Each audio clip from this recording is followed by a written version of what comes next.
ಏನೋ ಒಂದು ಜನರಲ್ ಆಗಿ ನಾವು ವಾಕ್ಯವನ್ನು ಕೇಳಿ ಹಾಗೆ ಅದನ್ನು ಬಿಟ್ಟು ಬಿಡುವಂತ ಸಂಗತಿ ಅಲ್ಲ. ಆದರೆ ವೈಯಕ್ತಿಕವಾಗಿ ನನ್ನ ವಿಶ್ವಾಸಿಯ ಜೀವಿತಕ್ಕೆ ದೇವರ ವಾಕ್ಯ ಯಾವ ರೀತಿ ಅನ್ವಯಿಸುತ್ತದೆ, ಯಾವ ರೀತಿ ಅದನ್ನು ನಾನು ಅನ್ವಯಿಸಿಕೊಳ್ಳಬೇಕು ಮತ್ತು ಅದರಂತೆ ನಾನು ನಡೆಯಬೇಕು ಎಂಬುವಂಥದ್ದನ್ನು ವಿಶ್ವಾಸಿ ಗ್ರಹಿಸಿಕೊಳ್ಳುವಂಥದ್ದು ಅದು ಪ್ರಾಮುಖ್ಯವಾದ ಸಂಗತಿ. ನಾವು ಓದಿದಂತ ವೇದ ಭಾಗದಲ್ಲಿ ನೋಡ್ರಿ, ನಾವು ನೋಡ್ತೇವೆ ಒಂದು ಅಂಶವನ್ನು ನಾವು ನೋಡ್ತೇವೆ. ನೋಡ್ರಿ 9ನೇ ವಚನ, 1 ಕೊರಿಂಥ 3ನೇ ಅಧ್ಯಾಯ 9ನೇ ವಚನದಲ್ಲಿ ಈ ರೀತಿ ಇದೆ. ಏನು? ನಾವು ದೇವರ ಜೊತೆ ಕೆಲಸದವರು ಅಂತಂದ್ರೆ ವರ್ಕ್ ಎಂಬುದಾಗಿ, ಕೆಲಸದವರು. ಆಮೇಲೆ ಅಲ್ಲಿ 10ನೇ ವಚನದಲ್ಲಿ ಉಂಟು ನೋಡ್ರಿ, ದೇವರು ನನಗೆ ಕೃಪೆಯಿಂದ ಒಪ್ಪಿಸಿದ ಕೆಲಸ. ಆಮೇಲೆ ಇನ್ನೊಂದು 13ನೇ ವಚನ ನೋಡ್ರಿ, 13ನೇ ವಚನದಲ್ಲಿ ಅವನವನ ಕೆಲಸ ವ್ಯಕ್ತವಾಗುವುದು. ಆಮೇಲೆ ಅಲ್ಲಿ 13 ವಚನದ ಕಡೆ ಭಾಗದಲ್ಲಿ ಕೂಡ ಇನ್ನೊಂದು, ಬೆಂಕಿಯೊಡನೆ ಕ್ರಿಸ್ತನು ಬರುವ ದಿನವು ಬೆಂಕಿಯೊಡನೆ ಉದಯವಾಗಿ ಆ ಕೆಲಸವನ್ನು ಸ್ಪಷ್ಟವಾಗಿ ತೋರಿಸುವುದು ಕೆಲಸ. ಆಮೇಲೆ ಅಲ್ಲೇ ಕೆಳಗಡೆ ಇನ್ನೊಂದು ತೋರಿಸುವುದು, ಅವನವನ ಕೆಲಸವೆಂಥದ್ದು ಆ ಬೆಂಕಿ ಶೋಧಿಸುವುದು. ಅಂದ್ರೆ ಸುಮಾರು ಒಂದು 5 ಸಾರಿ ನೋಡ್ರಿ ಅಲ್ಲಿ ಕೆಲಸ ಎಂಬುದಾಗಿ ಅಲ್ಲಿ ನಾವು ವಾಕ್ಯ ಪ್ರಯೋಗವಾಗಿರುವಂತದ್ದನ್ನು ನಾವು ನೋಡುವಂತವರು ನಾವಾಗಿದ್ದೇವೆ. ಅಂತಂದ್ರೆ ದೇವರು ಪ್ರತಿಯೊಬ್ಬ ವಿಶ್ವಾಸಿಗೂ ಒಂದೊಂದು ಕೆಲಸವನ್ನು ದೇವರು ಕೊಟ್ಟಿದ್ದಾನೆ ಎಂಬುವಂಥದ್ದು ಅದು ದೇವರ ವಾಕ್ಯದ ಸತ್ಯ ಆಗಿರುತ್ತದೆ. ಒಂದು ಸಂಗೀತದ ನಮ್ಮ ಸಂಗೀತ ಪುಸ್ತಕದ ಒಂದು ಸಂಗೀತ ನೋಡ್ರಿ, ಅದು ಈ ರೀತಿಯಲ್ಲಿದೆ. 79ನೇ ಸಂಗೀತ ಅದು ಈ ರೀತಿಯಲ್ಲಿದೆ. ಕೆಲಸ ಮಾಡುತ್ತಿರು ಹೊತ್ತಾರೆಯಲ್ಲಿಯೇ, ಮಧ್ಯಾಹ್ನದಲ್ಲೂ ಮಾಡು, ಸಂಜೆ ಬರುತ್ತೆ, ಜಾಗೃತೆಯಾಗುತ್ತಿರು ಹೊತ್ತಿರುವಾಗಲೇ, ತಾತ್ಸಾರ ಮಾಡದಿರು, ರಾತ್ರಿ ಬರುತ್ತೆ. ಕೆಲಸ ಮಾಡುತ್ತಿರು ಸಂದರ್ಭದಲ್ಲಿಯೇ, ಮನಸ್ಸು ಇಟ್ಟು ಮಾಡು, ಹೊತ್ತು ತಪ್ಪುತ್ತೆ, ಜಾಗ್ರತೆ ಮಾಡುತ್ತಿರು, ಜೀವವಿದ್ದಾಗಲೇ, ಜೀವಾಂತ್ಯದಿಂದ ನೋಡು, ಸಾವು ಬರುತ್ತೆ. ಕೆಲಸ ಮಾಡುತ್ತಿರು ಸಮಯವೀಗಲೇ, ಕರ್ತನು ಬರುತ್ತಾನೆ ನ್ಯಾಯ ತೀರ್ಪಿಗೆ, ಜಾಗೃತೆಯುಳ್ಳ ದಾಸ ಮೆಚ್ಚುಗೆ ಹೊಂದುವ, ಸೋಮಾರಿಯಾದ ಜಾಪ್ಯ ಬಿದ್ದು ಹೋಗುವ. ನೋಡ್ರಿ ಎಷ್ಟು ಅರ್ಥಗರ್ಭಿತವಾಗಿ ಆ ಸಂಗೀತದಲ್ಲಿ ಕೆಲಸ ಮಾಡುತ್ತಿರು ಎಂಬತಕ್ಕಂತ ಈ ಒಂದು ಅಂಶವನ್ನು ನಾವು ನೋಡುವಂತವರು ನಾವಾಗಿದ್ದೇವೆ. ಹೌದು, ನಾವು ವಾಕ್ಯದಲ್ಲಿ ನೋಡುವಾಗ ಪ್ರತಿಯೊಬ್ಬ ವಿಶ್ವಾಸಿಗೆ ದೇವರು ಕೆಲಸವನ್ನು ಆತನು ವಹಿಸಿರುತ್ತಾನೆ. ಯಾವಾಗ ನಾವು ಯೇಸು ಕ್ರಿಸ್ತನನ್ನು ನಮ್ಮ ಸ್ವಂತ ರಕ್ಷಕನಾಗಿ ನಾವು ಅಂಗೀಕಾರ ಮಾಡಿಕೊಂಡು ನಾವು ದೇವರ ಮಕ್ಕಳಾದೆವೋ, ನಾವು ವಿಶ್ವಾಸಿಗಳಾದೆವೋ, ಅಂದಿನ ದಿವಸದಿಂದ ದೇವರು ನಮ್ಮನ್ನು ಕೆಲಸಕ್ಕಾಗಿ ನೇಮಿಸಿದ್ದಾನೆ ಎಂಬುವಂಥದ್ದು ಅದು ನಾವು ಸ್ಪಷ್ಟವಾಗಿ ತಿಳ್ಕೊಳ್ಳುವಂಥದ್ದು, ಅದು ತಿಳ್ಕೊಳ್ಳಬೇಕಾದಂಥದ್ದು ಪ್ರಾಮುಖ್ಯವಾದ ಸಂಗತಿ. ಕಡೆಯಲ್ಲಿ ಆ ಸಂಗೀತದ ಕಡೇ ಭಾಗದಲ್ಲಿ ನಾವು ನೋಡಿದೆವು. ಏನದು ಕಡೇ ಭಾಗದಲ್ಲಿ ನೋಡಿದಂತ ಒಂದು ಅಂಶ ಅಲ್ಲಿ ಏನಂತ ಹೇಳ್ತು ನೋಡ್ರಿ, ಜಾಗೃತಿಯುಳ್ಳ ದಾಸ ಮೆಚ್ಚುಗೆ ಹೊಂದುವ, ಸೋಮಾರಿಯಾದ ಜಾಪ್ಯ ಬಿದ್ದು ಹೋಗುವ. ವಿಶ್ವಾಸಿ ಸೋಮಾರಿ ಆಗಬಾರದು. ನೋಡ್ರಿ, ಜ್ಞಾನೋಕ್ತಿಗಳ ಪುಸ್ತಕ ನಾವು ರೋಮಾಪುರದವರಿಗೆ ಬರೆದ ಪತ್ರಿಕೆ 12ನೇ ಅಧ್ಯಾಯ 11ನೇ ವಚನ. ರೋಮಾಪುರ 12ನೇ ಅಧ್ಯಾಯ 11ನೇ ವಚನ. ಜಾಗ್ರತೆ ಬೇಕಾದಲ್ಲಿ ಆಲಸ್ಯವಾಗಿರದೆ ಆಸಕ್ತ ಚಿತ್ತರಾಗಿದ್ದು ಕರ್ತನ ಸೇವೆ ಮಾಡುವವರಾಗಿರ್ಲಿ. ಏನಂತೆ? ಜಾಗ್ರತೆ ಬೇಕಾದಲ್ಲಿ ಆಲಸ್ಯವಾಗಿರದೆ ಆಸಕ್ತರಾಗಿದ್ದು ಕರ್ತನ ಸೇವೆ ಮಾಡುವವರಾಗಿರ್ರಿ. ನೋಡ್ರಿ, ಇಲ್ಲಿ ದೇವರ ಕೆಲಸವನ್ನು ಪ್ರತಿಯೊಬ್ಬ ವಿಶ್ವಾಸಿ ದೇವರು ನೋಡ್ರಿ, ಆತನ ಒಂದು ಗುಂಪಿನಲ್ಲಿ ಆತನಿಗೆ ಇಷ್ಟ ಇಲ್ಲ. ಆತನು ಒಂದು ದೊಡ್ಡ ಗುಂಪನ್ನಾಗ್ಲಿ ಒಂದು ಸಂಘವನ್ನಾಗ್ಲಿ ದೇವರು ನೋಡುವಂತವನಲ್ಲ.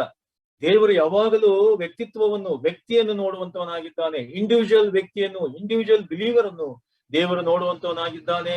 ಅವರಿಗೆ ತನ್ನ ಕೆಲಸವನ್ನು ವಹಿಸಿ ಅವರು ಅದನ್ನು ಮಾಡಬೇಕು ಎಂಬುದಾಗಿ ದೇವರು ಅದನ್ನು ಅಪೇಕ್ಷಿಸುವಂತವನು ಆತನಾಗಿರುತ್ತಾನೆ ಎಂಬುವಂಥದ್ದನ್ನು ನಾವು ಗ್ರಹಿಸಿಕೊಳ್ಳಬೇಕು. ಒಂದು ವೇಳೆ ನೋಡ್ರಿ, ಯೇಸು ಕ್ರಿಸ್ತನ ಶಿಷ್ಯರು ಮತ್ತು ಯೇಸು ಕ್ರಿಸ್ತನನ್ನು ನಂಬಿದಂತ ಅನೇಕ ಭಕ್ತರು ಕಳೆದ ಶತಮಾನಗಳಲ್ಲಿ ದೇವರ ಸೇವಕರಾಗಿದ್ದ ಒಂದು ವೇಳೆ ಅವರು ಸೋಮಾರಿಗಳು ಒಂದು ವೇಳೆ ಅವರು ಆಗಿಬಿಟ್ಟಿದ್ರೆ ಏನಾಗ್ತಾ ಇತ್ತು? ದೇವರ ವಾಕ್ಯದ ಪ್ರಸಾರ ಸುವಾರ್ತೆಯು ಸಾರಲ್ಪಡ್ಲಿಕ್ಕೆ ಸಾಧ್ಯವಾಗ್ತಾ ಇರ್ಲಿಲ್ಲ. ಲೋಕದ ಕಟ್ಟಕಡೆಯವರೆಗೆ ಸುವಾರ್ತೆಯು ಸಾರ್ಲಿಕ್ಕೆ ಆಗ್ತಾ ಇರ್ಲಿಲ್ಲ. ಸೋಮಾರಿಗಳಾಗಿದ್ದಾರೆ ಶಿಷ್ಯರು. ಅವರು ತಮ್ಮ ಸ್ವಾರ್ಥತ್ವವನ್ನು ಅವರು ಒಂದು ವೇಳೆ ಅನುಸರಿಸಿ ಹೊರಟು ಹೋಗಿದ್ದರೆ ಸುವಾರ್ತೆ ಲೋಕದ ಕಟ್ಟಕಡೆಯವರೆಗೆ ಸಾರ್ಲಿಕ್ಕೆ ಆಗ್ತಾ ಇರ್ಲಿಲ್ಲ. ಈ ರೀತಿಯಲ್ಲಿ ಒಂದು ಕ್ರೈಸ್ತತ್ವ ಲೋಕದ ಕಟ್ಟಕಡೆಯವರೆಗೆ ಅದು ಬರ್ಲಿಕ್ಕೆ ಹಬ್ಬಲಿಕ್ಕೆ ನೋಡ್ರಿ ಅದು ಸಾಧ್ಯವಾದ. ಆದ್ರೆ ಅವರು ಜಾಗೃತರಾಗಿ ಯೇಸು ಕ್ರಿಸ್ತನ ಆಜ್ಞೆಯನ್ನು ಪಾಲಿಸುವಂತವರಾಗಿ ಹೊರಟು ಹೋಗಿ ಏನಾಯ್ತು, ಆ ಆದಿ ಕ್ರೈಸ್ತ ಸಭೆಯಲ್ಲಿ ಆದಂತಹ ಹಿಂಸೆಯ ನಿಮಿತ್ತವಾಗಿ ಅವ್ರೇನ್ ಮಾಡಿದ್ರು, ಚದರಿ ಅವರು ಹೊರಟು ಹೋದ್ರು.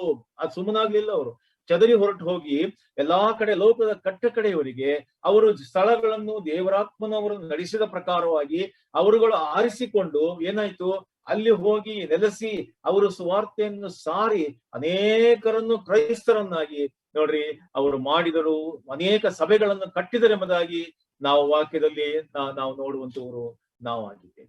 ಅದರಿಂದ ನಾವು ತಿಳ್ಕೊಳ್ಳುವಂಥದ್ದು ಏನೆಂಬುದಾಗಿ ಹೇಳಿದ್ರೆ, ವಿಶ್ವಾಸಿಗೆ ನಾವು ಯೇಸು ಕ್ರಿಸ್ತನ ನಂಬಿದ ದಿವಸದಿಂದ ಅವಾಗಿಂದ ನಾವು ಬಹಳ ಜಾಗೃತರಾಗ್ಬಿಡ್ತೇವೆ. ಬಹಳ ರೀತಿಯಲ್ಲಿ ನಾವು ಬ್ಯುಸಿ ಆಗ್ಬಿಡ್ತೇವೆ. ಹೆಚ್ಚು ಜವಾಬ್ದಾರಿ ವಿಶ್ವಾಸಿಗೆ ಸಿಗುವಂಥದ್ದು ಅದು ಆಗಿದೆ. ಅದರಿಂದ ವಿಶ್ವಾಸಿ ಸೋಮಾರಿ ಆಗ್ಲಿಕ್ಕೆ ಅದು ಸಾಧ್ಯತೆ ಇಲ್ಲ. ಸುಮ್ಮನೆ ಏನೋ ಒಂದು ವೇಗವಾದ ಲೈಫ್ ಅನ್ನು ನಡೆಸಲಿಕ್ಕೆ ಅದು ಸಾಧ್ಯ ಇಲ್ಲ ಎಂಬುವಂಥದ್ದನ್ನು ದೇವರ ವಾಕ್ಯ ನೋಡ್ರಿ ನಮಗೆ ತಿಳಿಸುವಂಥದ್ದು ಅದು ಆಗಿರುತ್ತದೆ. ನೋಡ್ರಿ, ಕೊಲಸೆ ಪತ್ರಿಕೆ 4ನೇ ಅಧ್ಯಾಯ 5ನೇ ವಚನ. ಕೊಲಸೆ ಪತ್ರಿಕೆ 4ನೇ ಅಧ್ಯಾಯ 5ನೇ ವಚನ ಓದಿ. ಸಮಯವನ್ನು ಸುಮ್ಮನೆ ಕಳಕೊಳ್ಳದೆ ಅದನ್ನು ಬೆಲೆಯುಳ್ಳದೆಂದು ಉಪಯೋಗಿಸಿ ಹೊರಗಿನವರ ಮುಂದೆ ಜ್ಞಾನವುಳ್ಳವರಾಗಿ ನಡೆದುಕೊಳ್ಳಿರಿ. ಏನಂತೆ?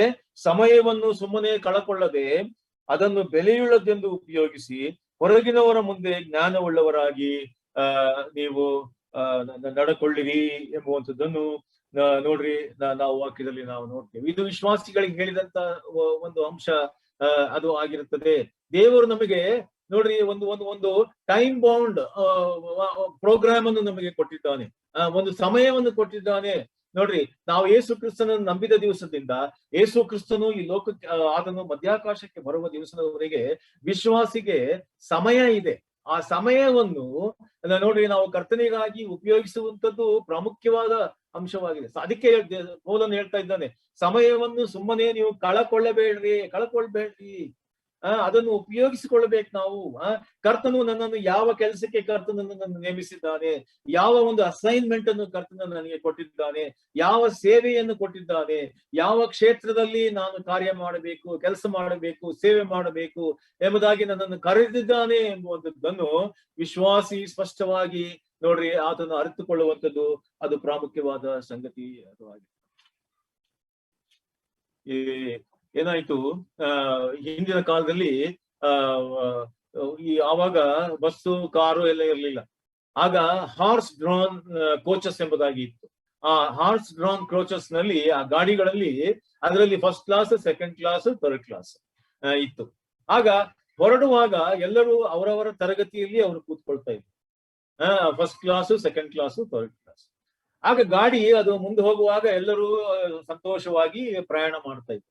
ಆದ್ರೆ ಯಾವಾಗ ಒಂದು ದಿಣ್ಣೆ ಬರ್ತದಲ್ಲ, ಬಹಳ ಎತ್ತರವಾದ ಸ್ಟೀಪ್ ಆದಂತ ಒಂದು ಎತ್ತರವಾದಂತ ಜಾಗ ಅದು ಬರುವಾಗ ಆ ದಾರಿಯಲ್ಲಿ ಆ ಕುಡಿದರೆ ಗಾಡಿಗೆ ಜನರನ್ನು ಎಳಕೊಂಡು ಹತ್ಲಿಕ್ಕೆ ಸಾಧ್ಯ ಇಲ್ಲ, ಕಷ್ಟಕರವಾಗ್ತದೆ. ಆಗ ಆ ಕುದುರೆ ಸವಾರ ಏನ್ ಮಾಡ್ತಾನಂತೆ, ಅವನು ಫಸ್ಟ್ ಕ್ಲಾಸ್ ಅಲ್ಲಿ ಕೂತಿದ್ರಲ್ಲ ಅವ್ರಿಗೆಲ್ಲ ನೀವು ಇಲ್ಲೇ ಕೂತ್ಕೊಳ್ಳಿ ಎಂಬುದಾಗಿ ಹೇಳ್ತಾನೆ. ಆಗ ಸೆಕೆಂಡ್ ಕ್ಲಾಸ್ ಅಲ್ಲಿ ಕೂತಿದ್ರಲ್ಲ ಅವ್ರಿಗೆಲ್ಲ ದಯವಿಟ್ಟು ನೀವು ಇಳೀರಿ ಕೆಳಗೆ ಎಂಬುದಾಗಿ, ಇಳಿದು ನಡ್ಕೊಂಡ್ ಬನ್ರಿ. ಆಮೇಲೆ ಆ 3ನೇ ಕ್ಲಾಸ್ ಅಲ್ಲಿ ಕೂತಿದ್ರಲ್ಲ ಅವ್ರಿಗೆಲ್ಲ ಇಳಿಸ್ಬಿಟ್ಟು ನೀವು ಗಾಡಿಯನ್ನು ತಳ್ಳ್ರಪ್ಪ ಅಂತ ಹೇಳಿ. ಆ 3ನೇ ಕ್ಲಾಸ್ನವರು ಗಾಡಿಯನ್ನು ತಳ್ಳಬೇಕಾ, ಅದು ಎಲ್ಲಿವರೆಗೆ ಆ ದಿಣ್ಣೆಯನ್ನು ದಾಟುವವರೆಗೆ ಅವರು ತಳ್ಳಬೇಕು ಅಂತಂದ್ರೆ ನೋಡ್ರಿ, ಇದು ನಮ್ಮ ಸಭೆಗಳಲ್ಲಿ ಇರ್ತಕ್ಕಂತ ಒಂದು ಸ್ಥಿತಿ, ಅದನ್ನು ಕ್ರೈಸ್ತತ್ವದ ಮಧ್ಯದಲ್ಲಿ ಇರ್ತಕ್ಕಂಥ ಸ್ಥಿತಿಯನ್ನು ವ್ಯಕ್ತಪಡಿಸುತ್ತದೆ. ನಮ್ಮಲ್ಲಿ 100 ಜನ ಕ್ರೈಸ್ತರಿದ್ದಾರೆ ಎಂಬುದಾಗಿ ವಿಶ್ವಾಸಿಗಳಿದ್ದಾರೆ ಎಂಬುದಾಗಿ ಹೇಳುವಾಗ ನೋಡ್ರಿ, ಅದರಲ್ಲಿ 90 ಭಾಗ ಎಲ್ಲರೂ ಒಂದು ರೀತಿಯಲ್ಲಿ ಯಾವ ರೀತಿಯಲ್ಲಿಯೂ ಕಾರ್ಯ ಮಾಡದೆ, ಕೆಲಸ ಮಾಡದೆ, ಸೋಮಾರಿಗಳಾಗಿ ಜೀವಿಸುವಂತ ಕ್ರೈಸ್ತರು ಈ ದಿವಸಗಳಲ್ಲಿ ಸಭೆಯಲ್ಲಿ ಇದ್ದಾರೆ. ಕೇವಲ 10 ಭಾಗ ಮಾತ್ರ ಯಾರವರು ಆ 3rd ಕ್ಲಾಸ್ ಇಳಿದ್ಬಿಟ್ಟು ನೂಕ್ತಾರಲ್ಲ ನೋಡ್ರಿ, ಅದು ಅವರು. ಯಾಕೆ? ಅವರಿಗೆ ಸೇವೆ ಮಾಡ್ಲಿಕ್ಕೆ ಮನಸ್ಸುಂಟು, ಎಲ್ಲಾ ರೀತಿಯಲ್ಲಿ ಸೋಷಿಯಲ್ ವರ್ಕ್ ಮಾಡಿ ಕರ್ತನ ಸೇವೆ ಮಾಡ್ಲಿಕ್ಕೆ ಅವರಿಗೆ ಮನಸ್ಸುಂಟು, ಕರ್ತನು ಕೊಟ್ಟಂತ ಜವಾಬ್ದಾರಿಯನ್ನು, ಕೆಲಸವನ್ನು ನಿರ್ವಹಿಸ್ತಕ್ಕಂತ ಒಂದು ಮನಸ್ಸು, ಒಂದು ಜವಾಬ್ದಾರಿಯನ್ನು ಹೊರುವಂತ ಒಂದು ಮನಸ್ಸು ನೋಡ್ರಿ ಅವರಿಗೆ ಇರುವಂತದ್ದನ್ನು, ಇದು ನಮ್ಮ ಸಭೆಗಳಲ್ಲಿ ಇರ್ತಕ್ಕಂಥ ಸ್ಥಿತಿ ಇವತ್ತಿನ ದಿವಸದಲ್ಲಿ. ಅಯ್ಯೋ ಅವ್ರು ಮಾಡ್ಕೊಳ್ತಾರೆ, ಅವ್ರು ನಡೆಸ್ತಾರೆ ಎಂಬುದಾಗಿ ಇಲ್ಲ, ಅದು ತಪ್ಪಾದಂತ ಸಂಗತಿ ಆಗಿರುತ್ತೆ. ನಾವು ಸ್ಪಷ್ಟವಾಗಿ ತಿಳ್ಕೊಳ್ಬೇಕು, ದೇವರು ಪ್ರತಿಯೊಬ್ಬರಿಗೂ ಕಾರ್ಯವನ್ನು ದೇವರು ಕೊಟ್ಟಿರುತ್ತಾನೆ ಎಂಬುವಂಥದ್ದನ್ನು ನಾವು ಸ್ಪಷ್ಟವಾಗಿ ತಿಳ್ಕೊಳ್ಳುವಂಥದ್ದು ಅದು ಅವಶ್ಯಕ ಅದು ಆಗಿರುತ್ತದೆ. ಅದರಿಂದ ನೋಡ್ರಿ, ಇದು ದೇವರ ವಾಕ್ಯದ ಒಂದು ಅನಾಲಜಿ ಏನೆಂಬುದಾಗಿ ನಾವು ಹೇಳಿದರೆ ನೋಡ್ರಿ, ಓದ್ರಿ ಎರಡನೇ ಥೆಸಲೋನಿಕ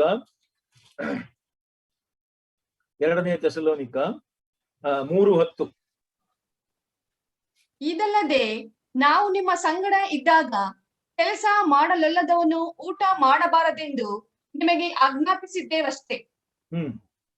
ಆದರೆ ನಿಮ್ಮಲ್ಲಿ ಕೆಲವರು ಯಾವ ಕೆಲಸವನ್ನು ಮಾಡದೆ ಇತರರ ಕೆಲಸದಲ್ಲಿ ಮಾತ್ರ ತಲೆ ಹಾಕಿ ಅಕ್ರಮವಾಗಿ ನಡೆಯುತ್ತಾರೆಂದು ವರ್ತಮಾನ ಕೇಳಿದ್ದೇವೆ. ನೋಡ್ರಿ, ಇದೇನಂತಂದ್ರೆ ನೋಡ್ರಿ, ಇದೊಂದು ವರ್ಕಾಲಜಿ, ಅಂದ್ರೆ ದೇವರು ಕೊಟ್ಟಿರತಕ್ಕಂತ ಒಂದು ಅನಾಲಜಿ ದೇವರ ವಾಕ್ಯದ ಪ್ರಕಾರವಾಗಿ ಆಗಿರುತ್ತದೆ. ಏನದು ನೋಡ್ರಿ, ಕೆಲಸ ಮಾಡದಲ್ಲದವನು ಅವನು ಊಟ ಮಾಡಬಾರದು, ಕೆಲಸ ಮಾಡಬೇಕು. ಅದು ಆತ್ಮಿಕ ಜೀವಿತಕ್ಕೂ ಕೂಡ ಅದು ಅನ್ವಯಿಸುವಂತದ್ದಾಗಿದೆ. ನಮ್ಮ ದೈಹಿಕವಾದ ಒಂದು ಕೆಲಸದ ಕುರಿತಾಗಿಯೂ ಅದು ಅನ್ವಯಿಸುವಂತದ್ದಾಗಿದೆ. ನೋಡ್ರಿ, ಕೆಲಸ ಮಾಡದವನು ಅವನು ಊಟ ಮಾಡ. ಅದಕ್ಕೆ ನಾವು ಆದಿಕಾಂಡ ಪುಸ್ತಕದಲ್ಲಿ ನಾವು ನೋಡ್ತೇವೆ, 3ನೇ ಅಧ್ಯಾಯ 19ನೇ ವಚನದಲ್ಲಿ ದೇವರು ಆದಾಮನಿಗೆ ಹೇಳಿದಂತ ಒಂದು ಸಂಗತಿಯನ್ನು ನಾವು ಅಲ್ಲಿ ನೋಡ್ತೇವೆ.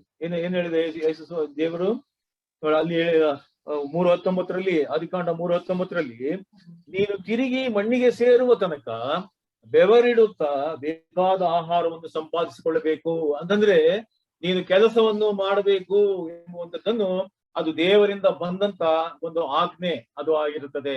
ಇದು ನಮ್ಮ ಆತ್ಮಿಕ ಜೀವಿತದಲ್ಲಿಯೂ ಕೂಡ ದೇವರು ನಮಗೆ ಕೆಲಸವನ್ನು ಆತನು ಅಸೈನ್ ಮಾಡಿದ್ದಾನೆ, ನಮಗೆ ಕೊಟ್ಟಿದ್ದಾನೆ ಎಂಬುವಂಥದ್ದನ್ನು ಸ್ಪಷ್ಟವಾಗಿ ನಾವು ಗ್ರಹಿಸಿಕೊಳ್ಳುವಂಥದ್ದು ಅವಶ್ಯಕ ಆಗಿರುತ್ತದೆ. ನೋಡ್ರಿ, ನಾವು 1ನೇ ಕೊರಿಂಥ 12ನೇ ಅಧ್ಯಾಯಕ್ಕೆ ಬರೋಣ. 1ನೇ ಕೊರಿಂಥ 12ನೇ ಅಧ್ಯಾಯ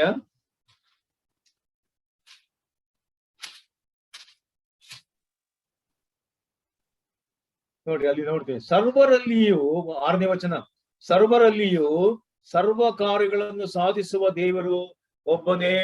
ಸರ್ವರಲ್ಲಿ, ಪ್ರತಿಯೊಬ್ಬ ವಿಶ್ವಾಸಿಯಲ್ಲಿಯೂ ದೇವರು ಕಾರ್ಯವನ್ನು ಸಾಧಿಸುವಂತವನಾಗಿದ್ದಾನೆ ಎಂಬುವಂಥದ್ದನ್ನು ನಾವು ಈ ವಾಕ್ಯದ ಪ್ರಕಾರವಾಗಿ ನಾವು ತಿಳ್ಕೊಳ್ಳಬೇಕು.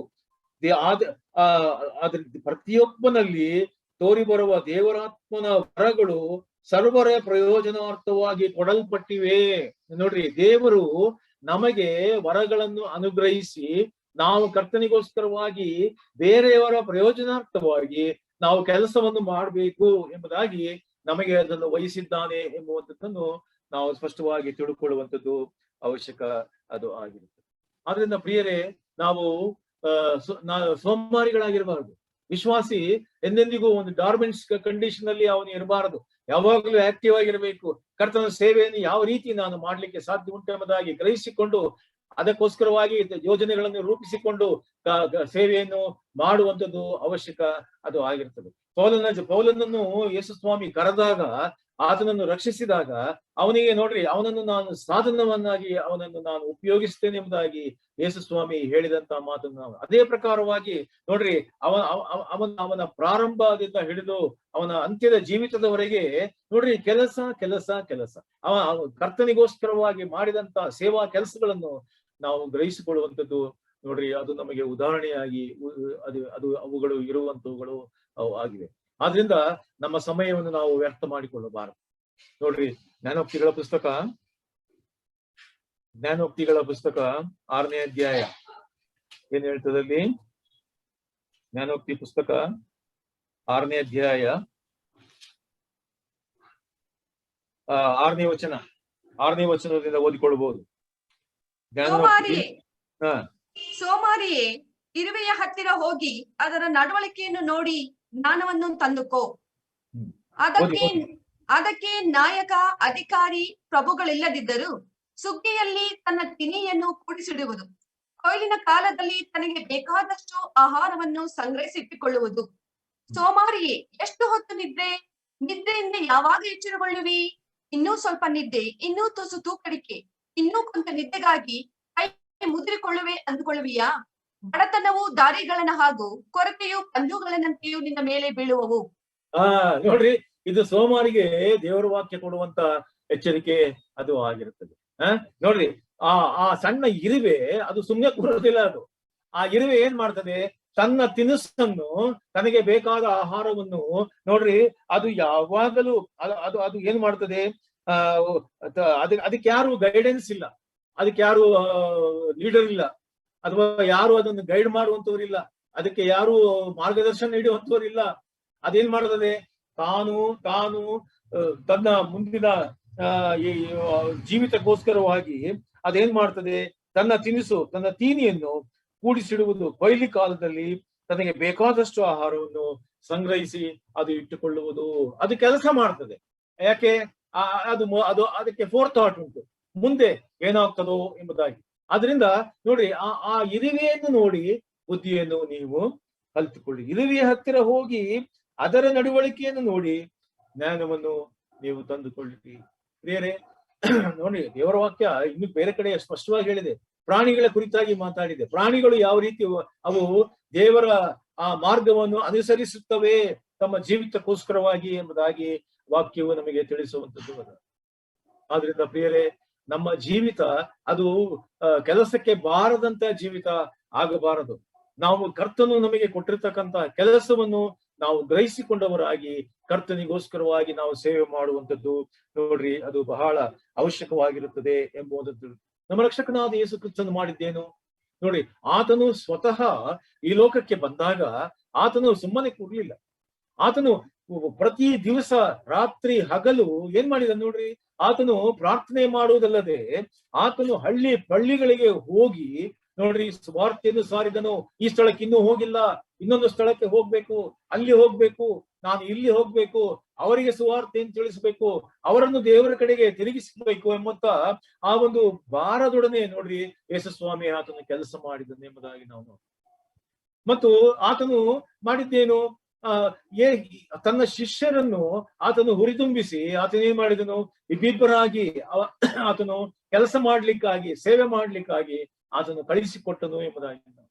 ಆಮೇಲೆ 70 ಶಿಷ್ಯರನ್ನು ಆತನು ಆರಿಸಿಕೊಂಡು, 70 ಜನರನ್ನು ಆರಿಸಿಕೊಂಡು ಇಬ್ಬಿಬ್ಬರಾಗಿ ನೋಡ್ರಿ ಅವರನ್ನು ಸೇವೆಗೋಸ್ಕರವಾಗಿ, ಕೆಲಸಕ್ಕೋಸ್ಕರವಾಗಿ ಅವರನ್ನು ಡೆಪ್ಯೂಟ್ ಮಾಡುವಂಥದ್ದನ್ನು, ಕಳಿಸುವಂಥದ್ದನ್ನು ನಾವು ವಾಕ್ಯದಲ್ಲಿ ನಾವು ನೋಡುವಂಥದ್ದು. ಅವರುಗಳು ಹೊರಟು ಹೋಗಿ ನೋಡ್ರಿ ಅವರು ಸುವಾರ್ತೆಯನ್ನು ಸಾರುವಂತ ಆ ಒಂದು ಕರ್ತನಿಗೋಸ್ಕರವಾಗಿ ಕಾರ್ಯ ಮಾಡುವಂತ, ಕೆಲಸ ಮಾಡುವಂಥದ್ದನ್ನು ನೋಡ್ರಿ ನಾವು ಮಾಡ್ತೇವೆ. ಯಾಕೆ ಕರ್ತನ ನಮ್ಮನ್ನು ಈ ಲೋಕದಲ್ಲಿ ಇಟ್ಟಿದ್ದಾನೆ ಪ್ರಿಯರೇ? ನಾವು ಈ ಲೋಕದಲ್ಲಿ ನಾವು ಇದ್ದು ನಾವು ಬೇರೆ ಬೇರೆ ಸ್ಥಿತಿಗತಿಗಳಲ್ಲಿ ನಾವು ಜೀವಿತವನ್ನು ಅನುಭವಿಸಿ, ಕುಟುಂಬವನ್ನು ಕಟ್ಟಿ, ಮಕ್ಕಳನ್ನು ಪಡೆದು ನಾವು ಆಸ್ತಿಯನ್ನು ಸಂಪಾದಿಸಿ ಎಲ್ಲಾ ರೀತಿಯಲ್ಲಿ ಸುಖಕರವಾಗಿ ಜೀವಿಸಿ ನಾವು ಹಾಗೆ ಹೊರಟೋಗ್ಬೇಕೆಂಬುದಾಗಿ ನಮ್ಮನ್ನು ಕರೆದಿಲ್ಲ ದೇವರು. ಆದ್ರೆ ಕರ್ತನು ನಮ್ಮನ್ನು ಆರಿಸಿಕೊಂಡಿದ್ದಾನೆ. ಏನು? ಕರ್ತನು ನಮ್ಮನ್ನು ಆರಿಸಿಕೊಂಡಿರುವುದು ಸುಮ್ಮನೆ ಆರಿಸಿಕೊಂಡಿಲ್ಲ. ಅದರ ಹಿಂದೆ ಒಂದು ದೊಡ್ಡ ಯೋಜನೆ ದೇವರು ನಮಗೋಸ್ಕರವಾಗಿ ಆತನು ಮಾಡಿದ್ದಾನೆ ಎಂಬುವಂಥದ್ದನ್ನು ನಾನು ನೀನು ಈ ದಿವಸಗಳಲ್ಲಿ ಗ್ರಹಿಸಿಕೊಳ್ಳುವಂಥದ್ದು ಅದು ಬಹಳ ಅವಶ್ಯಕವಾಗಿದೆ. ನೋಡ್ರಿ 2 ಕೊರಿಂಥ ಏನಂತ ಹೇಳ್ತಾರೆ ಅಲ್ಲಿ, 2 ಕೊರಿಂಥ 5ನೇ ಅಧ್ಯಾಯ 18ನೇ ವಚನ. ಯಾರಾದ್ರು ಸಿಕ್ಕಿದವ್ರು ಓದ್ರಿ ಬೇಗ. 2 ಕೊರಿಂಥ 4ನೇ ಅಧ್ಯಾಯ 18ನೇ ವಚನ. ನಾವು ಕಾಣುವಂತದ್ದನ್ನು ಸಾರಿ ಸಿಸ್ಟರ್, 2 ಕೊರಿಂಥ 5ನೇ ಅಧ್ಯಾಯ 18ನೇ ವಚನ. ಇದೆಲ್ಲ ದೇವರಿಂದಲೇ ಉಂಟಾದದ್ದು. ಆತನು ಕ್ರಿಸ್ತನ ಮೂಲಕ ನಮ್ಮನ್ನು ತನಗೆ ಸಮಾಧಾನ ಪಡಿಸಿಕೊಂಡು ಸಮಾಧಾನ ವಿಷಯವಾದ ಸೇವೆಯನ್ನು ನಮಗೆ ಅನುಗ್ರಹಿಸಿದ್ದಾನೆ. ಆ ಸಮಾಧಾನ ವಾಕ್ಯವೇನೆಂದರೆ, ದೇವರು ಮನುಷ್ಯರ ಅಪರಾಧಗಳನ್ನು ಅವರ ಲೆಕ್ಕಕ್ಕೆ ಹಾಕದೆ ಲೋಕವನ್ನು ಕ್ರಿಸ್ತನಲ್ಲಿ ತನಗೆ ಸಮಾಧಾನ ಪಡಿಸಿಕೊಳ್ಳುತ್ತಿದ್ದನೆಂಬುದೇ. ಅದನ್ನು ಸಾರುವ ಸೇವೆಗೆ ನಮ್ಮನ್ನು ನೇಮಿಸಿದ್ದಾನೆ. 20ನೇ ವಚನ. ನಾವು ಕ್ರಿಸ್ತನ ರಾಯಭಾರಿಗಳಾಗಿದ್ದೇವೆ. ಸಾಕು. ನೋಡ್ರಿ ಎಷ್ಟು ಸ್ಪಷ್ಟವಾಗಿ ಅದನ್ನು ಸಾರುವ ಸೇವೆಗೆ ನಮ್ಮನ್ನು ನೇಮಿಸಿದ್ದಾನೆ. ಆಮೇಲೆ ನಾವು ಕ್ರಿಸ್ತನ ರಾಯಭಾರಿಗಳಾಗಿದ್ದೇವೆ. ಅಂದ್ರೆ we are ambassadors for Christ ಎಂಬುದಾಗಿ. ಅಂದ್ರೆ ನೋಡ್ರಿ ಏನದು ರಾಯಭಾರಿಗಳಾಗಿದ್ದೇವೆ ಎಂಬುದಾಗಿ ಹೇಳುವಾಗ ಅದರ ಅರ್ಥ ಏನೆಂಬುದಾಗಿ ಹೇಳಿದರೆ, ಯೋಹಾನ್ ಸುವಾರ್ತೆ 15ನೇ ಅಧ್ಯಾಯ 19ನೇ ವಚನ. ಯೋಹಾನ್ ಸುವಾರ್ತೆ 15ನೇ ಅಧ್ಯಾಯ 19ನೇ ವಚನ. ನೀವು ಲೋಕದ ಆಗಿರುತ್ತಿದ್ದರೆ ಲೋಕವು ನಿಮ್ಮ ಮೇಲೆ ತನ್ನವರೆಂದು ಮಮತೆ ಇಡುತ್ತಿತ್ತು. ಆದರೆ ನೀವು ಲೋಕದ ಕಡೆಯವರಲ್ಲದೆ ಇರುವುದರಿಂದಲೂ ನಾನು ನಿಮ್ಮನ್ನು ಲೋಕದೊಳಗಿಂದ ಆರಿಸಿ ತೆಗೆದುಕೊಂಡದ್ದರಿಂದಲೂ ಲೋಕವು ಸಾಕು. ಆಮೇಲೆ ಯೋಹಾನ 17:17-18. ನೀನು ನನ್ನನ್ನು ಲೋಕಕ್ಕೆ ಕಳಿಸಿಕೊಟ್ಟಂತೆ ನಾನು ಇವರನ್ನು ಲೋಕಕ್ಕೆ ಕಳಿಸಿಕೊಟ್ಟೆನು. ನೋಡ್ರಿ ಇದು ಏನದು, ನನ್ನ ಕ್ರಿಸ್ತನು ನಮ್ಮನ್ನು ಈ ಲೋಕದಿಂದ ಆತನು ಆರಿಸಿ ಈ ಲೋಕದಿಂದ ನಮ್ಮನ್ನು ತೆಗೆದುಕೊಂಡಿದ್ದಾನೆ ಮತ್ತು ನಮ್ಮನ್ನು ತನ್ನ ಕೆಲಸಕ್ಕೋಸ್ಕರವಾಗಿ ನಮ್ಮನ್ನು ರಾಯಭಾರಿಗಳಾಗಿ ಈ ಲೋಕಕ್ಕೆ ನಮ್ಮನ್ನು ಪುನಃ ಕಳಿಸಿಕೊಟ್ಟಿದ್ದಾನೆ. ಅಂದ್ರೆ ಅರ್ಥ ಏನು? ಒಬ್ಬ ರಾಯಭಾರಿ ಎಂಬುದಾಗಿ ಹೇಳುವಾಗ ಅವನು ಒಂದು ದೇಶವನ್ನು ರೆಪ್ರೆಸೆಂಟ್ ಮಾಡುವಂತವನು ಆತನಾಗಿರುತ್ತಾನೆ. ಅಂದ್ರೆ ನಾವು ನಮ್ಮ ಪರಲೋಕ ಸಂಸ್ಥಾನವನ್ನು, ಪರಲೋಕ ಆ ದೇಶವನ್ನು, ನಾವು ಆ ವಾಗ್ದತ್ತ ದೇಶವನ್ನು ನಾವು ಅದನ್ನು ರೆಪ್ರೆಸೆಂಟ್ ಮಾಡ್ತಕ್ಕಂತ ರಾಯಭಾರಿಗಳಾಗಿ ಈ ಲೋಕದಲ್ಲಿ ನಾವು ಇದ್ದೇವೆ. ಅಂದ್ರೆ ನಾವು ಯೇಸು ಕ್ರಿಸ್ತನನ್ನು, ಪರಲೋಕದ ದೇವರನ್ನು, ಪರಲೋಕದ ದೇವರು ಒಬ್ಬ ಮನುಷ್ಯನಿಗೆ ಕೊಡುವ ಪಾಪ ಕ್ಷಮೆಯನ್ನು, ಆತನಿಗೆ ಕೊಡ್ತಕ್ಕಂಥ ನಿತ್ಯ ಜೀವದ ಕುರಿತಾಗಿ, ಆ ಪರಲೋಕದ ದೇಶದ ವೈಭವದ ಕುರಿತಾಗಿ ನೋಡ್ರಿ, ಆ ನಿತ್ಯ ಜೀವದ ಕುರಿತಾಗಿ ನೋಡ್ರಿ, ಇತರರಿಗೆ ನಾವು ಪ್ರಚಾರ ಮಾಡುವವರಾಗುವಂತೆ ನಮ್ಮನ್ನು ರಾಯಭಾರಿಗಳು ಎಂಬುದಾಗಿ ನಮಗೆ ಟೈಟಲ್ ಅನ್ನು ಕೊಟ್ಟು ದೇವರು ನಮ್ಮನ್ನು ರಾಯಭಾರಿಗಳನ್ನಾಗಿ ಈ ಲೋಕದಲ್ಲಿ ಆತನು ನಮ್ಮನ್ನು ಇಟ್ಟಿದ್ದಾನೆ. ನಾವು ಕ್ರಿಸ್ತನ ರಾಯಭಾರಿಗಳು ನಾವು ಆಗಿದ್ದೇವೆ. ಹಾಗಾದ್ರೆ ರಾಯಭಾರಿ ತನ್ನ ದೇಶದ ಕುರಿತಾಗಿ, ತನ್ನ ಯಜಮಾನನ ಕುರಿತಾಗಿ, ತನ್ನ ದೇಶದ ಆ ಎಲ್ಲಾ ಸಂಗತಿಗಳ ಕುರಿತಾಗಿ, ವಿಶೇಷತೆಯ ಕುರಿತಾಗಿ ಏನೂ ಮಾತಾಡದೆ ಸುಮ್ಮನೆ ಇದ್ಬಿಟ್ರೆ ಅವನು ಯಾಕೆ ರಾಯಭಾರಿಯಾಗಿರ್ಬೇಕು? ಅವನು ಏನು ಅಂಬಾಸಿಡರು? ನೋಡ್ರಿ, ಅವನನ್ನ ವಾಪಸ್ ಕಳಿಸ್ಬಿಡ್ತಾರೆ. ಏನಪ್ಪಾ ನೀನೇನು ಮಾಡ್ತಾನೆ ಇಲ್ಲ ಅಂತಂದ್ರೆ, ಆ ಪರಲೋಕ ದೇಶವನ್ನು ನಾವು ಪ್ರತಿನಿಧಿಸುವಂತ, ಯೇಸು ಕ್ರಿಸ್ತನನ್ನು ಪ್ರತಿನಿಧಿಸುವಂತ, ತಂದೆಯಾದ ದೇವರನ್ನು ಪ್ರತಿನಿಧಿಸುವಂತ ನಾವು ಪ್ರಜೆಯಾಗಿ ನೋಡ್ರಿ, ನಾವು ಆ ರಾಯಭಾರಿಗಳಾಗಿ ನಾವು ಕ್ರಿಸ್ತನಿಗೋಸ್ಕರವಾಗಿ ಕಾರ್ಯ ಮಾಡುವಂತವರು ನಾವು ಆಗಿದ್ದೇವೆ ಎಂಬುವಂಥದ್ದನ್ನು ವಾಕ್ಯದಿಂದ ನಾವು ತಿಳ್ಕೊಳ್ಳುವಂತವರು ನಾವು ಆಗಿರುತ್ತೇವೆ. ನೋಡ್ರಿ, ಹಾಗೆ ಎಫೆಸ 4:12 ನೋಡ್ರಿ, ಎಫೆಸ 4:12.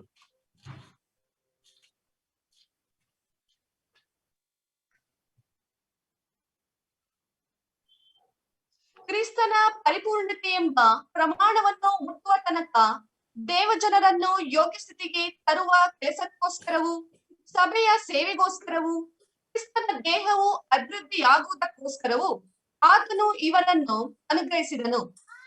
ಯಾರನ್ನು ಅನುಗ್ರಹಿಸಿದನು? ಅಪೋಸ್ತಲರನ್ನು ಅನುಗ್ರಹಿಸಿದನು, ಸಭಾ ಸೇವಕರನ್ನು ಅನುಗ್ರಹಿಸಿದನು, ಉಪದೇಶಗಳನ್ನು ಅನುಗ್ರಹಿಸಿದನು, ವಿಶ್ವಾಸಿಗಳಾದಂತ ನಮ್ಮನ್ನು ನೋಡ್ರಿ ದೇವರು ಅನುಗ್ರಹಿಸಿದ್ದಾನೆ. ಯಾಕೆ? ನಾವು ಕರ್ತನಿಗೋಸ್ಕರವಾಗಿ ನಾವು ಕಾರ್ಯ ಮಾಡಬೇಕು, ದೇವ ಜನರನ್ನು ಯೋಗ್ಯ ಸ್ಥಿತಿಗೆ ತರುವ ಕೆಲಸಕ್ಕೋಸ್ಕರವೂ ಸಭೆಯ ಸೇವೆಗೋಸ್ಕರವೂ ಕ್ರಿಸ್ತನ ದೇಹವೇ ಅಭಿವೃದ್ಧಿ ಆಗುವುದಕ್ಕೋಸ್ಕರವೂ ಆತನು ಇವರನ್ನು ಅನುಗ್ರಹಿಸಿದನು. ಆದಿಕ್ರೈಸ್ತ ಸಭೆಯಲ್ಲಿ ಏನಾಯ್ತು, ಪೇತ್ರನು ಫಲಪ್ರದವಾಗಿ ಸುವಾರ್ತೆಯನ್ನು ಸಾರುವಾಗ, ಆ ಶಿಷ್ಯರುಗಳು ಸಾರುವಾಗ ಅಲ್ಲಿ ಅಲುಗುನೆತ್ತಂತಾಗಿ ಅನೇಕರು ಯೇಸು ಕ್ರಿಸ್ತನನ್ನು ಕಂಡುಕೊಂಡ್ರು. 3,000 ಜನರು ರಕ್ಷಣೆಯನ್ನು ಹೊಂದಿದರು. ನೋಡ್ರಿ, ಆಗ ಏನಾಯ್ತು, ಆ ರಕ್ಷಣಾ ಮಂಡಳಿಗೆ ನೋಡ್ರಿ ಅವರೆಲ್ಲರೂ ಸೇರ್ತಾ ಬಂದರು. ಸಭೆಯು ಬೆಳೆಯುತ್ತಾ ಬಂತು. 5,000ಕ್ಕಿಂತ ಹೆಚ್ಚು ನೋಡ್ರಿ ಅಲ್ಲಿ ಸಭೆಯಲ್ಲಿ ಕ್ರೈಸ್ತರು ಅವರು ಆ ಸಭೆಗೆ ಆಡ್ ಆದರು ಎಂಬುದಾಗಿ ನಾವು ನೋಡ್ತೇವೆ. ಪ್ರಿಯರೇ, ನಿನ್ನ ಕೆಲಸ ಏನಾಗಿರುತ್ತದೆ ನೋಡ್ರಿ, ಸಭೆಯ ಅಭಿವೃದ್ಧಿಗೋಸ್ಕರವಾಗಿ ನಾನು ನೀನು ದುಡಿಯಬೇಕು, ಕೆಲಸ ಮಾಡಬೇಕು, ಅನೇಕರನ್ನು ಕ್ರಿಸ್ತನ ಬಳಿಗೆ ನಡೆಸಬೇಕು, ಅವರನ್ನು ರಕ್ಷಣಾ ಮಂಡಳಿಗೆ ಸೇರಿಸಬೇಕೆಂಬುದಾಗಿ ಕರ್ತನು ನಮ್ಮನ್ನು ಆರಿಸಿಕೊಂಡಿದ್ದಾನೆ. ಇನ್ನು ಎಳೆ ಒಂದು ಕೂಸುಗಳಂತೆ ಬೇಡ, ಏನು ಗೊತ್ತಿಲ್ಲ ನನಗೆ, ಈಗ ವಾಕ್ಯ ಕಲಿತಾ ಇದ್ದೇನೆ, ಈಗ ನಾನು ಇನ್ನೂ ABCD ಆ ಲೆವೆಲ್ ಅಲ್ಲಿ ನಾವು ಇರಬಾರ್ದು. ಬಹಳ ನಮಗೆ ಸಮಯ ಆಯ್ತು, ಸಮಯ ಆಗೋಯ್ತು, ಎಷ್ಟೋ ವರ್ಷಗಳಾಗೋಯ್ತು. ಇನ್ನು ನಾವು ಈಗ ಒಂದು ಟ್ರಯಲ್ ನೋಡುದು, ವಾಕ್ಯ ಬೋಧಿಸಕ್ ಬರುತ್ತಾ, ಇನ್ನು ಪ್ರಾರ್ಥನೆ ಮಾಡಕ್ ಬರುತ್ತಾ, ಈಗ ನನಗೆ ಜವಾಬ್ದಾರಿಯನ್ನು ವಹಿಸ್ಕೊಳಕ್ ಆಗುತ್ತಾ ಎನ್ನುವಂತ ಇನ್ನು ಆ ಲೋ ಲೆವೆಲ್ ಸ್ಥಿತಿಯಲ್ಲಿ ನಾನು ಒಬ್ಬ ವಿಶ್ವಾಸಿ ಇರಬಾರದು. ಹೈಯರ್ ಸ್ಟೇಜ್ ಬರ್ಬೇಕು ನಾವು. ವಾಕ್ಯವನ್ನು ಬೋಧಿಸುವಂತ ಸ್ಟೇಜ್ ಬರಬೇಕು, ಸಭೆಯನ್ನು ನಡೆಸುವಂತ ಲೀಡರ್ಶಿಪ್ ಸ್ಥಿತಿಗೆ ಬರಬೇಕು. ಪೌಲನು ಏನ್ ಮಾಡಿದ ನೋಡಿ, ಆತನು ಸುವಾರ್ತೆಯನ್ನು ಸಾರುವುದು, ವಾಕ್ಯವನ್ನು ಸಭೆಯನ್ನು ಬಲಪಡಿಸುವ ಸಮಯದಲ್ಲಿ ಆತನು ಇನ್ನೊಂದು ಮಹತ್ ಕಾರ್ಯವನ್ನು ಆತನು ಮಾಡ್ತಾ ಇದ್ದ. ಏನಂತಂದ್ರೆ, ಆ ಸೆಕೆಂಡ್ ಲೈನ್ ಲೀಡರ್ಶಿಪ್ ಅನ್ನು ಡೆವಲಪ್ ಮಾಡ್ತಾ ಹೋಗ್ತಾ ಇದ್ದ. ಏನದು ನೋಡಿ, ಅವನ ಕುರಿತಾಗಿ, ಇನ್ನೊಬ್ಬ ಕುರಿತ ಅಪೊಲ್ಲೋಸನ ಕುರಿತಾಗಿ, ಎಪಫ್ರನ ಕುರಿತಾಗಿ, ತಿಮೋಥೆಯನ ಕುರಿತಾಗಿ, ಇನ್ನು ಅನೇಕ ಸಹ ವಿಶ್ವಾಸಿಗಳನ್ನು ನೋಡ್ರಿ ತನ್ನ ಸೇವೆಯ ಜೊತೆಗೆ ಅವನು ಬೆಳೆಸುತ್ತಾ ಬರುವಂತದ್ದನ್ನು ನಾವು ನೋಡುವಂತವರು ಆಗಿದ್ದೇವೆ. ಅವರನ್ನು ಒಬ್ಬರನ್ನು ಬಿಡಲಿಲ್ಲ. ಅವನನ್ನು ನೋಡ್ರಿ, ಅವನು ಇಂಥ ಸಭೆಯಲ್ಲಿ ಇದ್ದಾನೆ, ಅವನು ಹೇಗಿದ್ದಾನೆ, ಅವನಿಗೆ ಒಂದನ್ನೇನು ತಿಳಿಸಿರಿ, ಅವನು ಹೇಗೆ ಕೆಲಸ ಮಾಡ್ತಿದ್ದಾನೆ ನೋಡ್ರಿ, ಇದೆಲ್ಲವನ್ನು ನೋಡ್ರಿ ಅಲ್ಲಿ ಅವನು ಅದನ್ನು ಡೆವಲಪ್ ಮಾಡುವಂಥದ್ದನ್ನು, ಆ ಒಂದು ಎರಡನೇ ಹಂತದ ಲೀಡರ್ಶಿಪ್ ಅನ್ನು, ಆ ಸೇವಕರನ್ನು, ಕೆಲಸ ಮಾಡುವಂತವರನ್ನು ಬೆಳೆಸುವಂತದ್ದನ್ನು ವಾಕ್ಯದಲ್ಲಿ ನೋಡ್ರಿ ನಾವು ನೋಡುವಂತವರು ನಾವು ಆಗಿದ್ದೇವೆ. ಅಲ್ಲೇನೋ ನೋಡೋಣ, ಕೊಲೊಸ್ಸೆ ಪತ್ರಿಕೆ 4:17 ನೋಡ್ರಿ, ಕೊಲೊಸ್ಸೆ ಪತ್ರಿಕೆ 4:17. ಅರ್ಕಿಪ್ಪನಿಗೆ ನೀನು ಕರ್ತನಿಂದ ಹೊಂದಿರುವ ಸೇವೆಯನ್ನು ನೆರವೇರಿಸುವುದಕ್ಕೆ ಎಚ್ಚರವಾಗಿರಬೇಕೆಂದು ಹೇಳಿರಿ.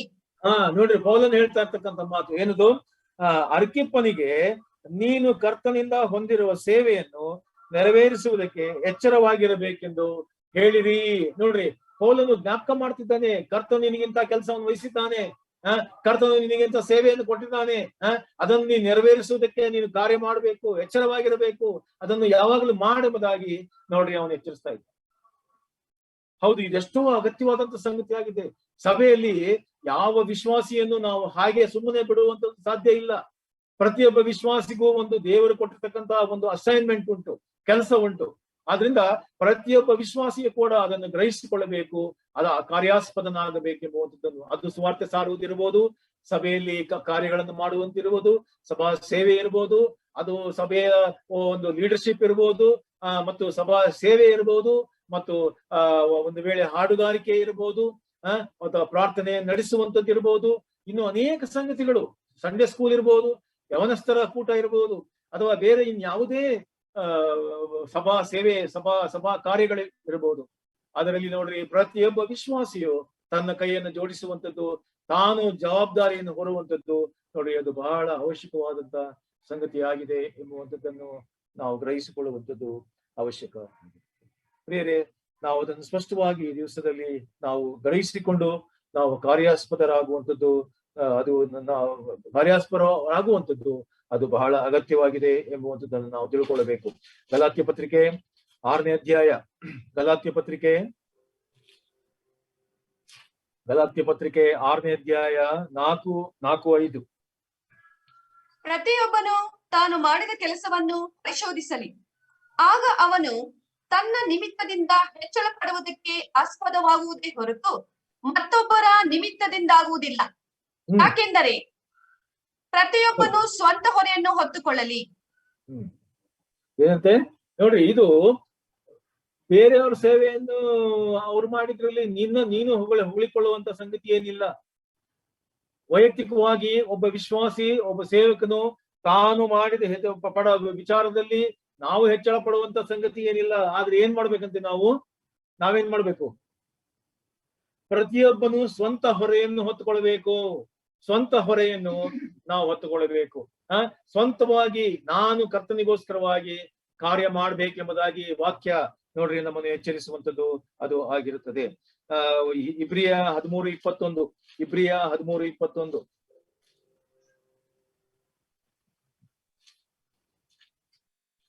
ಶಾಂತಿದಾಯಕನಾದ ದೇವರು ನೀವು ತನ್ನ ಚಿತ್ತವನ್ನು ನೆರವೇರಿಸುವ ಹಾಗೆ ಸಕಲ ಸತ್ಕಾರ್ಯಗಳಿಗೆ ಬೇಕಾದ ಅನುಕೂಲತೆಯನ್ನು ನಿಮಗೆ ಅನುಗ್ರಹಿಸಲಿ. ಏನಂತೆ ನೋಡ್ರಿ, ಈಗ ನಾವು ಎರಡನೇ ಅಂಶಕ್ಕೆ ಬರೋಣ. ಏನದು? ಈಗ ನಾವು ಕರ್ತನಿಗೋಸ್ಕರವಾಗಿ ಕೆಲಸ ಮಾಡ್ಬೇಕು. ಹೇಗೆ? ವಾಟ್ ಇಸ್ ದ ಸೋರ್ಸ್ ಅನ್ನೋದಕ್ಕೆ? ಅದಕ್ಕೊಂದು ಸೋರ್ಸ್ ಬೇಕಲ್ಲ. ಒಂದು ನಮ್ಮ ಹಿಂದ್ಗಡೆ ಇರ್ತಕ್ಕಂತ ಒಂದು ಸೋರ್ಸ್, ಅದು ಯಾರೆಂಬುದಾಗಿ ಹೇಳುವಾಗ ನಾವೀಗ ಓದಿದ್ವಲ್ಲ ವಾಕ್ಯದಲ್ಲಿ, ಏನಂತೆ? ದೇವರು ನೀವು ತನ್ನ ಚಿತ್ತವನ್ನು ನೆರವೇರಿಸುವ ಹಾಗೆ ಸಕಲ ಸತ್ಕಾರ್ಯಗಳಿಗೆ ಬೇಕಾದ ಅನುಕೂಲತೆಯನ್ನು ನಿಮಗೆ ಅನುಗ್ರಹಿಸಲಿ. ಆ ದೇವರು ನೀನು ಕರ್ತನಿಗೋಸ್ಕರವಾಗಿ ಕೆಲಸ ಮಾಡ್ಲಿಕ್ಕಾಗಿ ನಿನಗೆ ಬೇಕಾದಂತ ಎಲ್ಲ ಸಕಲವಾದಂತ ಅನುಕೂಲತೆಗಳನ್ನು ಆತನು ಒದಗಿಸುವಂತವನಾಗಿದ್ದಾನೆ. ನಿನಗೆ ಜ್ಞಾನವನ್ನು, ಆತ್ಮಿಕ ಜ್ಞಾನವನ್ನು, ವಾಕ್ಯದ ಜ್ಞಾನವನ್ನು, ತಿಳುವಳಿಕೆಯನ್ನು, ಬಲವನ್ನು, ದೇವರಾತ್ಮನ ಸಹಾಯವನ್ನು, ಸಭೆಯ ಸಪೋರ್ಟ್ ಅನ್ನು, ವಿಶ್ವಾಸಿಗಳ ಸಪೋರ್ಟ್ ಅನ್ನು ನೋಡ್ರಿ ಎಲ್ಲ ರೀತಿಯಲ್ಲಿ ನಿನಗೆ ಅನುಗ್ರಹಿಸುವಂತವನಾಗಿದ್ದಾನೆ. ಯಾತಕ್ಕೋಸ್ಕರವಾಗಿ?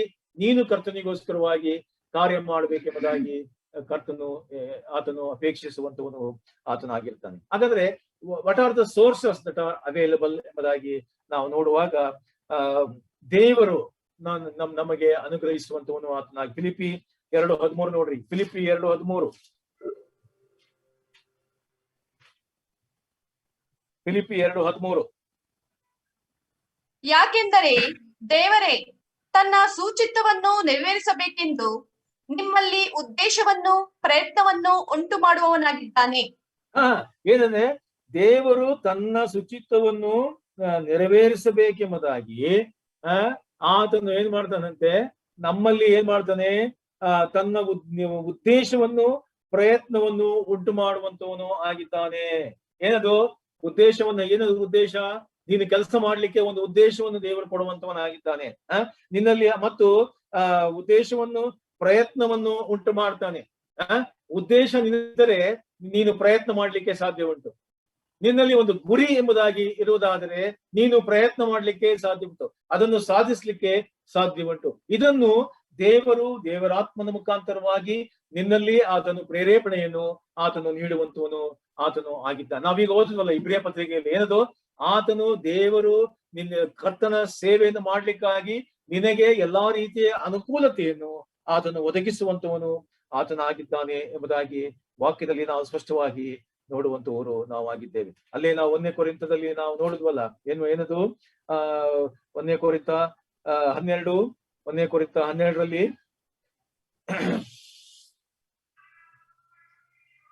ಸರ್ವರಲ್ಲಿಯೂ ಸರ್ವ ಕಾರ್ಯಗಳನ್ನು ಸಾಧಿಸುವ ದೇವರು ಒಬ್ಬನೇ. ದೇವರೇ ನೋಡ್ರಿ ಆ ಕಾರ್ಯವನ್ನು, ಉದ್ದೇಶವನ್ನು, ಪ್ರಯತ್ನವನ್ನು ಆತನು ಹುಟ್ಟಿಸುವಂತವನು ಆತನು ಆಗಿದ್ದಾನೆ. ಆಮೇಲೆ 11ನೇ ವಚನದಲ್ಲಿ ನಾವು ನೋಡ್ತೇವೆ, ಎಂದು ಆ ಒಬ್ಬ ದೇವರಾತ್ಮನೇ ತನ್ನ ಚಿತ್ತಕ್ಕೆ ಬಂದ ಹಾಗೆ ಒಬ್ಬೊಬ್ಬನಿಗೆ ಹಂಚಿಕೊಟ್ಟು ಆತನು ನಡೆಸುತ್ತಾನೆ. ನೋಡ್ರಿ, ಆ ದೇವರಾತ್ಮನು ನಿನ್ನ ಹೃದಯದಲ್ಲಿ ಇದ್ದುಕೊಂಡವನಾಗಿ ನಿನ್ನಲ್ಲಿ ಇಂಡ್ವೆಲ್ ಆಗಿದ್ದು ಆತನು ನಿನ್ನಲ್ಲಿ ಪ್ರೇರೇಪಣೆಯನ್ನು, ಆ ಕಾರ್ಯವನ್ನು, ಉದ್ದೇಶವನ್ನು ಎಲ್ಲವನ್ನು ಆತನು ಹುಟ್ಟಿಸುವಂತವನು ಆತನಾಗಿರುತ್ತಾನೆ. ಇದನ್ನು ವಿಶ್ವಾಸಿ ಗ್ರಹಿಸಿಕೊಂಡು ಕಾರ್ಯ ಮಾಡುವಂಥದ್ದು ನೋಡ್ರಿ ಬಹಳ ಅವಶ್ಯಕತೆ ಅದು ಆಗಿರುತ್ತದೆ. 1ನೇ ಕೊರಿಂಥ 15:10.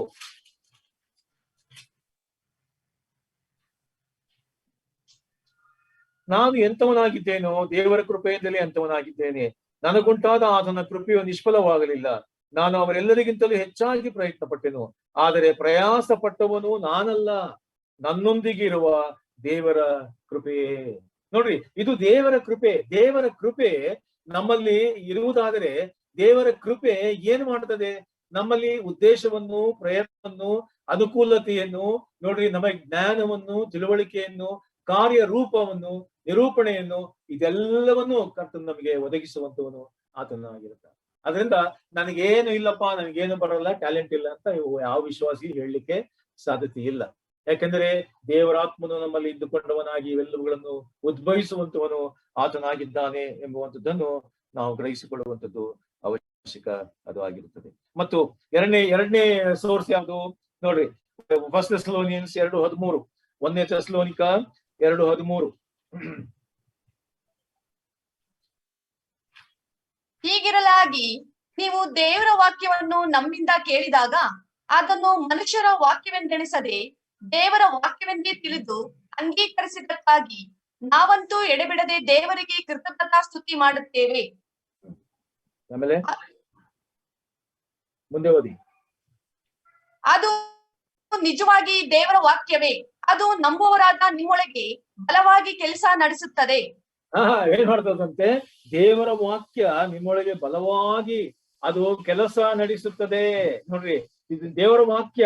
ನೋಡ್ರಿ, ನಾವು ಕೇಳುವಾಗ, ಸಂದೇಶಗಳನ್ನು ಕೇಳುವಾಗ, ದೇವರ ವಾಕ್ಯದ ಸತ್ಯಗಳನ್ನು ನಾವು ಅರಿತುಕೊಳ್ಳುವಾಗ, ದೇವರ ವಾಕ್ಯವನ್ನು ಧ್ಯಾನಿಸುವಾಗ, ದೇವರ ವಾಕ್ಯದ ಸತ್ಯಗಳು ನಮ್ಮನ್ನು ಈ ಕೆಲಸ ಮಾಡುವ ಒಂದು ಸ್ಥಿತಿಗೆ ನಮ್ಮನ್ನು ನಡೆಸುವಂತವುಗಳಾಗಿವೆ ಎಂಬುವಂಥದ್ದನ್ನು ನೋಡ್ರಿ, ನಾವು ಸ್ಪಷ್ಟವಾಗಿ ನಾವು ತಿಳ್ಕೊಳ್ಳುವಂಥದ್ದು. ಇದು ಇದು ಇದು ಇನ್ನೊಂದು ಸೋರ್ಸ್. ದೇವರ ವಾಕ್ಯ ನಮ್ಮನ್ನು ಕಾರ್ಯರೂಪಿಸುವಂತೆ ಮಾಡುವಂಥದ್ದು ಅದಾಗಿದೆ. 1ನೇ ಥೆಸಲೋನಿಕ 1:8. ನೋಡ್ರಿ, ಅಲ್ಲಿ ಏನ್ ಪಡೆಯಲ್ಪಟ್ಟಿದೆ? 1:8 ಅಲ್ಲೇ 1ನೇ ಥೆಸಲೋನಿಕ 1:8. ಕರ್ತನ ವಾಕ್ಯವು ನಿಮ್ಮಿಂದಲೇ ಮೆಕೆದೋನ್ಯದಲ್ಲಿಯೂ ಅಖಾಯದಲ್ಲಿಯೂ ಘೋಷಿತವಾದದ್ದಲ್ಲದೆ ದೇವರ ಮೇಲೆ ನೀವು ಇಟ್ಟಿರುವ ನಂಬಿಕೆಯು ಎಲ್ಲಾ ಸ್ಥಳಗಳಲ್ಲಿಯೂ ಪ್ರಸಿದ್ಧವಾಯಿತು. ನೋಡ್ರಿ, ದೇವರ ವಾಕ್ಯ ನಿನ್ನನ್ನು ಬಲಪಡಿಸುವಂತದ್ದಲ್ಲದೆ, ನೋಡ್ರಿ, ನೀನು ಕರ್ತನ ದಾರಿಯಲ್ಲಿ ನಡೆಯುವಂತದ್ದಲ್ಲದೆ, ನೋಡ್ರಿ, ಅಲ್ಲಿ ಥೆಸಲೋನಿಕ ಸಭೆಯಲ್ಲಿ ಏನಾಯ್ತು? ಅಲ್ಲಿ ಎಷ್ಟೋ ಹಿಂಸೆ ಇತ್ತು. ಆದ್ರೆ ಅವರು ದೇವರ ವಾಕ್ಯವನ್ನು ಬಲಪ್ರದವಾಗಿ ಅವರ ಜೀವಿತದಲ್ಲಿ ಅವರು ತೆಗೆದುಕೊಂಡಾಗ ಏನಾಯ್ತು ಗೊತ್ತಾ? ನೋಡ್ರಿ, ಅವರು ಒಂದು ಮಾದರಿಯಾದರು. ಅವ್ರು ಏನಾದ್ರಂತೆ? 7ನೇ ವಚನದಲ್ಲಿ ನೋಡ್ತೀವಿ, ಕ್ರಿಸ್ತನನ್ನು ನಂಬುವರೆಲ್ಲರಿಗೆ ನೀವೇನಾಗಿದ್ದೀರಿ? ಮಾದರಿಯಾದಿರಿ. ಕರ್ತನ ವಾಕ್ಯವು ನಿಮ್ಮಿಂದಲೇ ಮೆಕೆದೋನ್ಯದಲ್ಲಿಯೂ ಅಖಾಯದಲ್ಲಿಯೂ ಘೋಷಿತವಾದದ್ದಲ್ಲದೆ ದೇವರ ಮೇಲೆ ನೀವಿಟ್ಟಿರುವ ನಂಬಿಕೆಯು ಎಲ್ಲಾ ಸ್ಥಳಗಳಲ್ಲಿ ಪ್ರಸಿದ್ಧವಾಯಿತು. ನೋಡ್ರಿ, ದೇವರ ವಾಕ್ಯವು ನಿನ್ನಲ್ಲಿ ಎಷ್ಟು ವಿಧದಲ್ಲಿ ಅದು ಕಾರ್ಯ ಮಾಡ್ತದೆ ಎಂಬುವಂಥದ್ದನ್ನು ನಾವು ವಿಶ್ವಾಸಿ ತಿಳ್ಕೊಳ್ಳುವಂಥದ್ದು ನೋಡ್ರಿ ಅವಶ್ಯಕ ಅದು ಆಗಿರುತ್ತದೆ. ಅದಕ್ಕೆ ನಾವು ವಾಕ್ಯದಲ್ಲಿ ಇಬ್ರಿಯ 4:12 ಓದ್ತೀವಲ್ಲ, ದೇವರ ವಾಕ್ಯವು ಸಜೀವವಾದದ್ದು, ಕಾರ್ಯಸಾಧಕವಾದದ್ದು, ಅದು ಇಬ್ಬಾಯಿ ಕತ್ತಿಯಂತೆ ಇರುವಂತದ್ದು, ಕೀಲು ಮಜ್ಜೆಗಳನ್ನು ಛೇದಿಸಿಕೊಂಡು ಹೋಗುವಂಥದ್ದು. ನೋಡ್ರಿ, ನಮ್ಮ ಜೀವಿತದಲ್ಲಿ ಮಾತ್ರವಲ್ಲದೆ ನಾವು ವಾಕ್ಯವನ್ನು ಇತರರಿಗೆ ತಿಳಿಸುವಾಗ ಅವರ ಜೀವಿತದಲ್ಲಿ ಆ ರೀತಿಯಲ್ಲಿ ನೋಡ್ರಿ ಅದು ಕಾರ್ಯ ಆಗುವಂತದ್ದಾಗಿದೆ ಎಂಬುವಂಥದ್ದನ್ನು ಗ್ರಹಿಸಿಕೊಳ್ಳಿ. ಮೂರನೇದಾಗಿ ನೋಡ್ರಿ, ಇನ್ನೊಂದು ಸೋರ್ಸ್ ಯಾವುದು? 1ನೇ ಕೊರಿಂಥ 12:11 ನಾವು ನೋಡಿದವಲ್ಲ, ಪವಿತ್ರಾತ್ಮನು ಈ ಎಲ್ಲಾ ವರಗಳನ್ನು ತಾನು ಹಂಚಿಕೆ ಮಾಡಿ ವಿಶ್ವಾಸಿಗಳಿಗೆ ಕೊಡುವಂತವನು ಆತನಾಗಿದ್ದಾನೆ. ಎಲ್ಲರೂ ಬೋಧಕರಲ್ಲ, ಎಲ್ಲರೂ ವಿಶ್ವಾಸಿಗಳಲ್ಲ, ಎಲ್ಲರೂ ಎಲ್ಡರ್ಸ್ಗಳಲ್ಲ, ಎಲ್ಲರೂ ಡೀಕನ್ಸ್ಗಳಲ್ಲ, ಎಲ್ಲರೂ ಒಂದೇ ವಿಧದಲ್ಲಿ ಕಾರ್ಯ ಮಾಡುವಂತವ್ರಲ್ಲ. ದೇವರು ಪವಿತ್ರಾತ್ಮನು ತನ್ನ ಚಿತ್ತದ ಮೇರೆಗೆ ಆತನು ಒಬ್ಬೊಬ್ಬ ವಿಶ್ವಾಸಿಗೆ ಆಯಾ ವರಗಳನ್ನು ಕೊಟ್ಟು, ಆಯಾ ಕೆಲಸಗಳನ್ನು ಕೊಟ್ಟು ಆತನು ಉಪಯೋಗಿಸುವಂತವನಾಗಿದ್ದಾನೆ ಎಂಬುವಂಥದ್ದನ್ನು ನಾವು ಗ್ರಹಿಸಿಕೊಳ್ಳುವಂಥದ್ದು ಅವಶ್ಯಕ ಅದು ಆಗಿರುತ್ತದೆ. ಅಪೊಸ್ತಲರ ಕೃತ್ಯ 13ನೇ ಅಧ್ಯಾಯ 2:4. ಅಪೊಸ್ತಲರ ಕೃತ್ಯ 13ನೇ ಅಧ್ಯಾಯ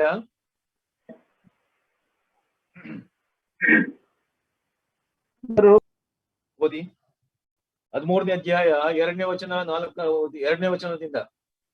ಇವರು ಕರ್ತನನ್ನು ಸೇವಿಸುತ್ತಾ ಉಪವಾಸ ಮಾಡುತ್ತಾ ಇದ್ದಾಗ ಪವಿತ್ರಾತ್ಮನು ನಾನು ಬಾರ್ನಬ ಸೌಲರನ್ನು ಕರೆದ ಕೆಲಸಕ್ಕಾಗಿ ಅವರನ್ನು ಪ್ರತ್ಯೇಕಿಸಿರಿ ಎಂದು ಹೇಳಿದನು.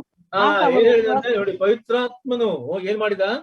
ಬಾರ್ನಬ ಸೌಲರನ್ನು ಕರೆದ ಕೆಲಸಕ್ಕಾಗಿ ಅವರನ್ನು ಪ್ರತ್ಯೇಕಿಸಿರಿ ಎಂಬುದಾಗಿ ಹೇಳ. ನೋಡ್ರಿ, ಪವಿತ್ರಾತ್ಮನು ನಮ್ಮಲ್ಲಿ ಇದ್ದುಕೊಂಡು ಏನ್ ಮಾಡ್ತಾನೆ ಅಂತಂದ್ರೆ, ಆತನು ನಿಮಗೆ ಕೆಲಸವನ್ನು ವಹಿಸ್ತಾನೆ.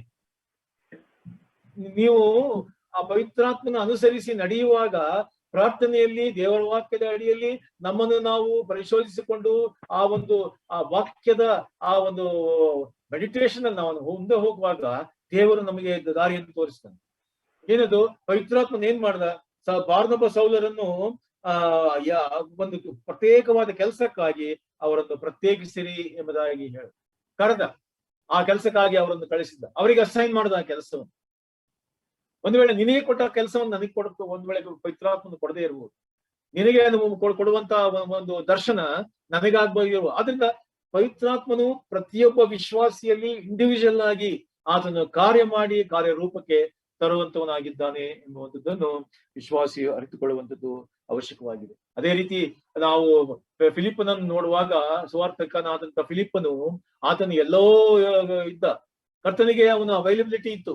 ಅವನೇನ್ ಮಾಡಿದ? ಅವಾಗ ಪವಿತ್ರಾತ್ಮನು ದೇವದೂತರವನಿಗೆ ಬಂದು, ಹೋಗಪ್ಪ, ಅಲ್ಲಿ ಒಬ್ಬ ಕಂಚುಕಿಯು ಹೋಗ್ತಾ ಇದ್ದಾನೆ, ಅವನ ಹಿಂದೆ ಹೋಗು, ಅವನಿಗೆ ಹೋಗಿ ಸುವಾರ್ತೆಯನ್ನು ಸಾರು ಎಂಬುದಾಗಿ ಅವನನ್ನು ಕಳಿಸಿಕೊಟ್ಟ. ಅವನು ಹೋದ, ಅವನಿಗೆ ಸುವಾರ್ತೆಯನ್ನು ಹೇಳಿದ, ಯೆಶಾಯನ ಗ್ರಂಥದಿಂದ ವಿವರಿಸಿ ಹೇಳಿದ. ಅವನು ಯೇಸು ಕ್ರಿಸ್ತನನ್ನು ಕಂಡುಕೊಂಡ. ಆಮೇಲೆ ಆ ದೀಕ್ಷಾಸ್ತ್ರವನ್ನು ಪಡೆದುಕೊಂಡ. ಆಮೇಲೆ ಏನ್ ಮಾಡ್ದ ಪವಿತ್ರಾತ್ಮನು? ಅಲ್ಲಿಂದ ಅವನನ್ನು ಪವಿತ್ರಾತ್ಮನನ್ನು ಏನ್ ಮಾಡ್ದ?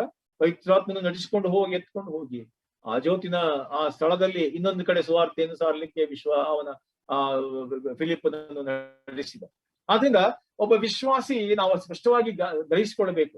ಏನೋ ಒಂದು ಸಾಮಾನ್ಯವಾದ ಜೀವಿತ, ಸೋಮಾರಿಯ ಜೀವಿತವನ್ನು ನಡೆಸಲಿಕ್ಕೆ ಸಾಧ್ಯ ಇಲ್ಲ.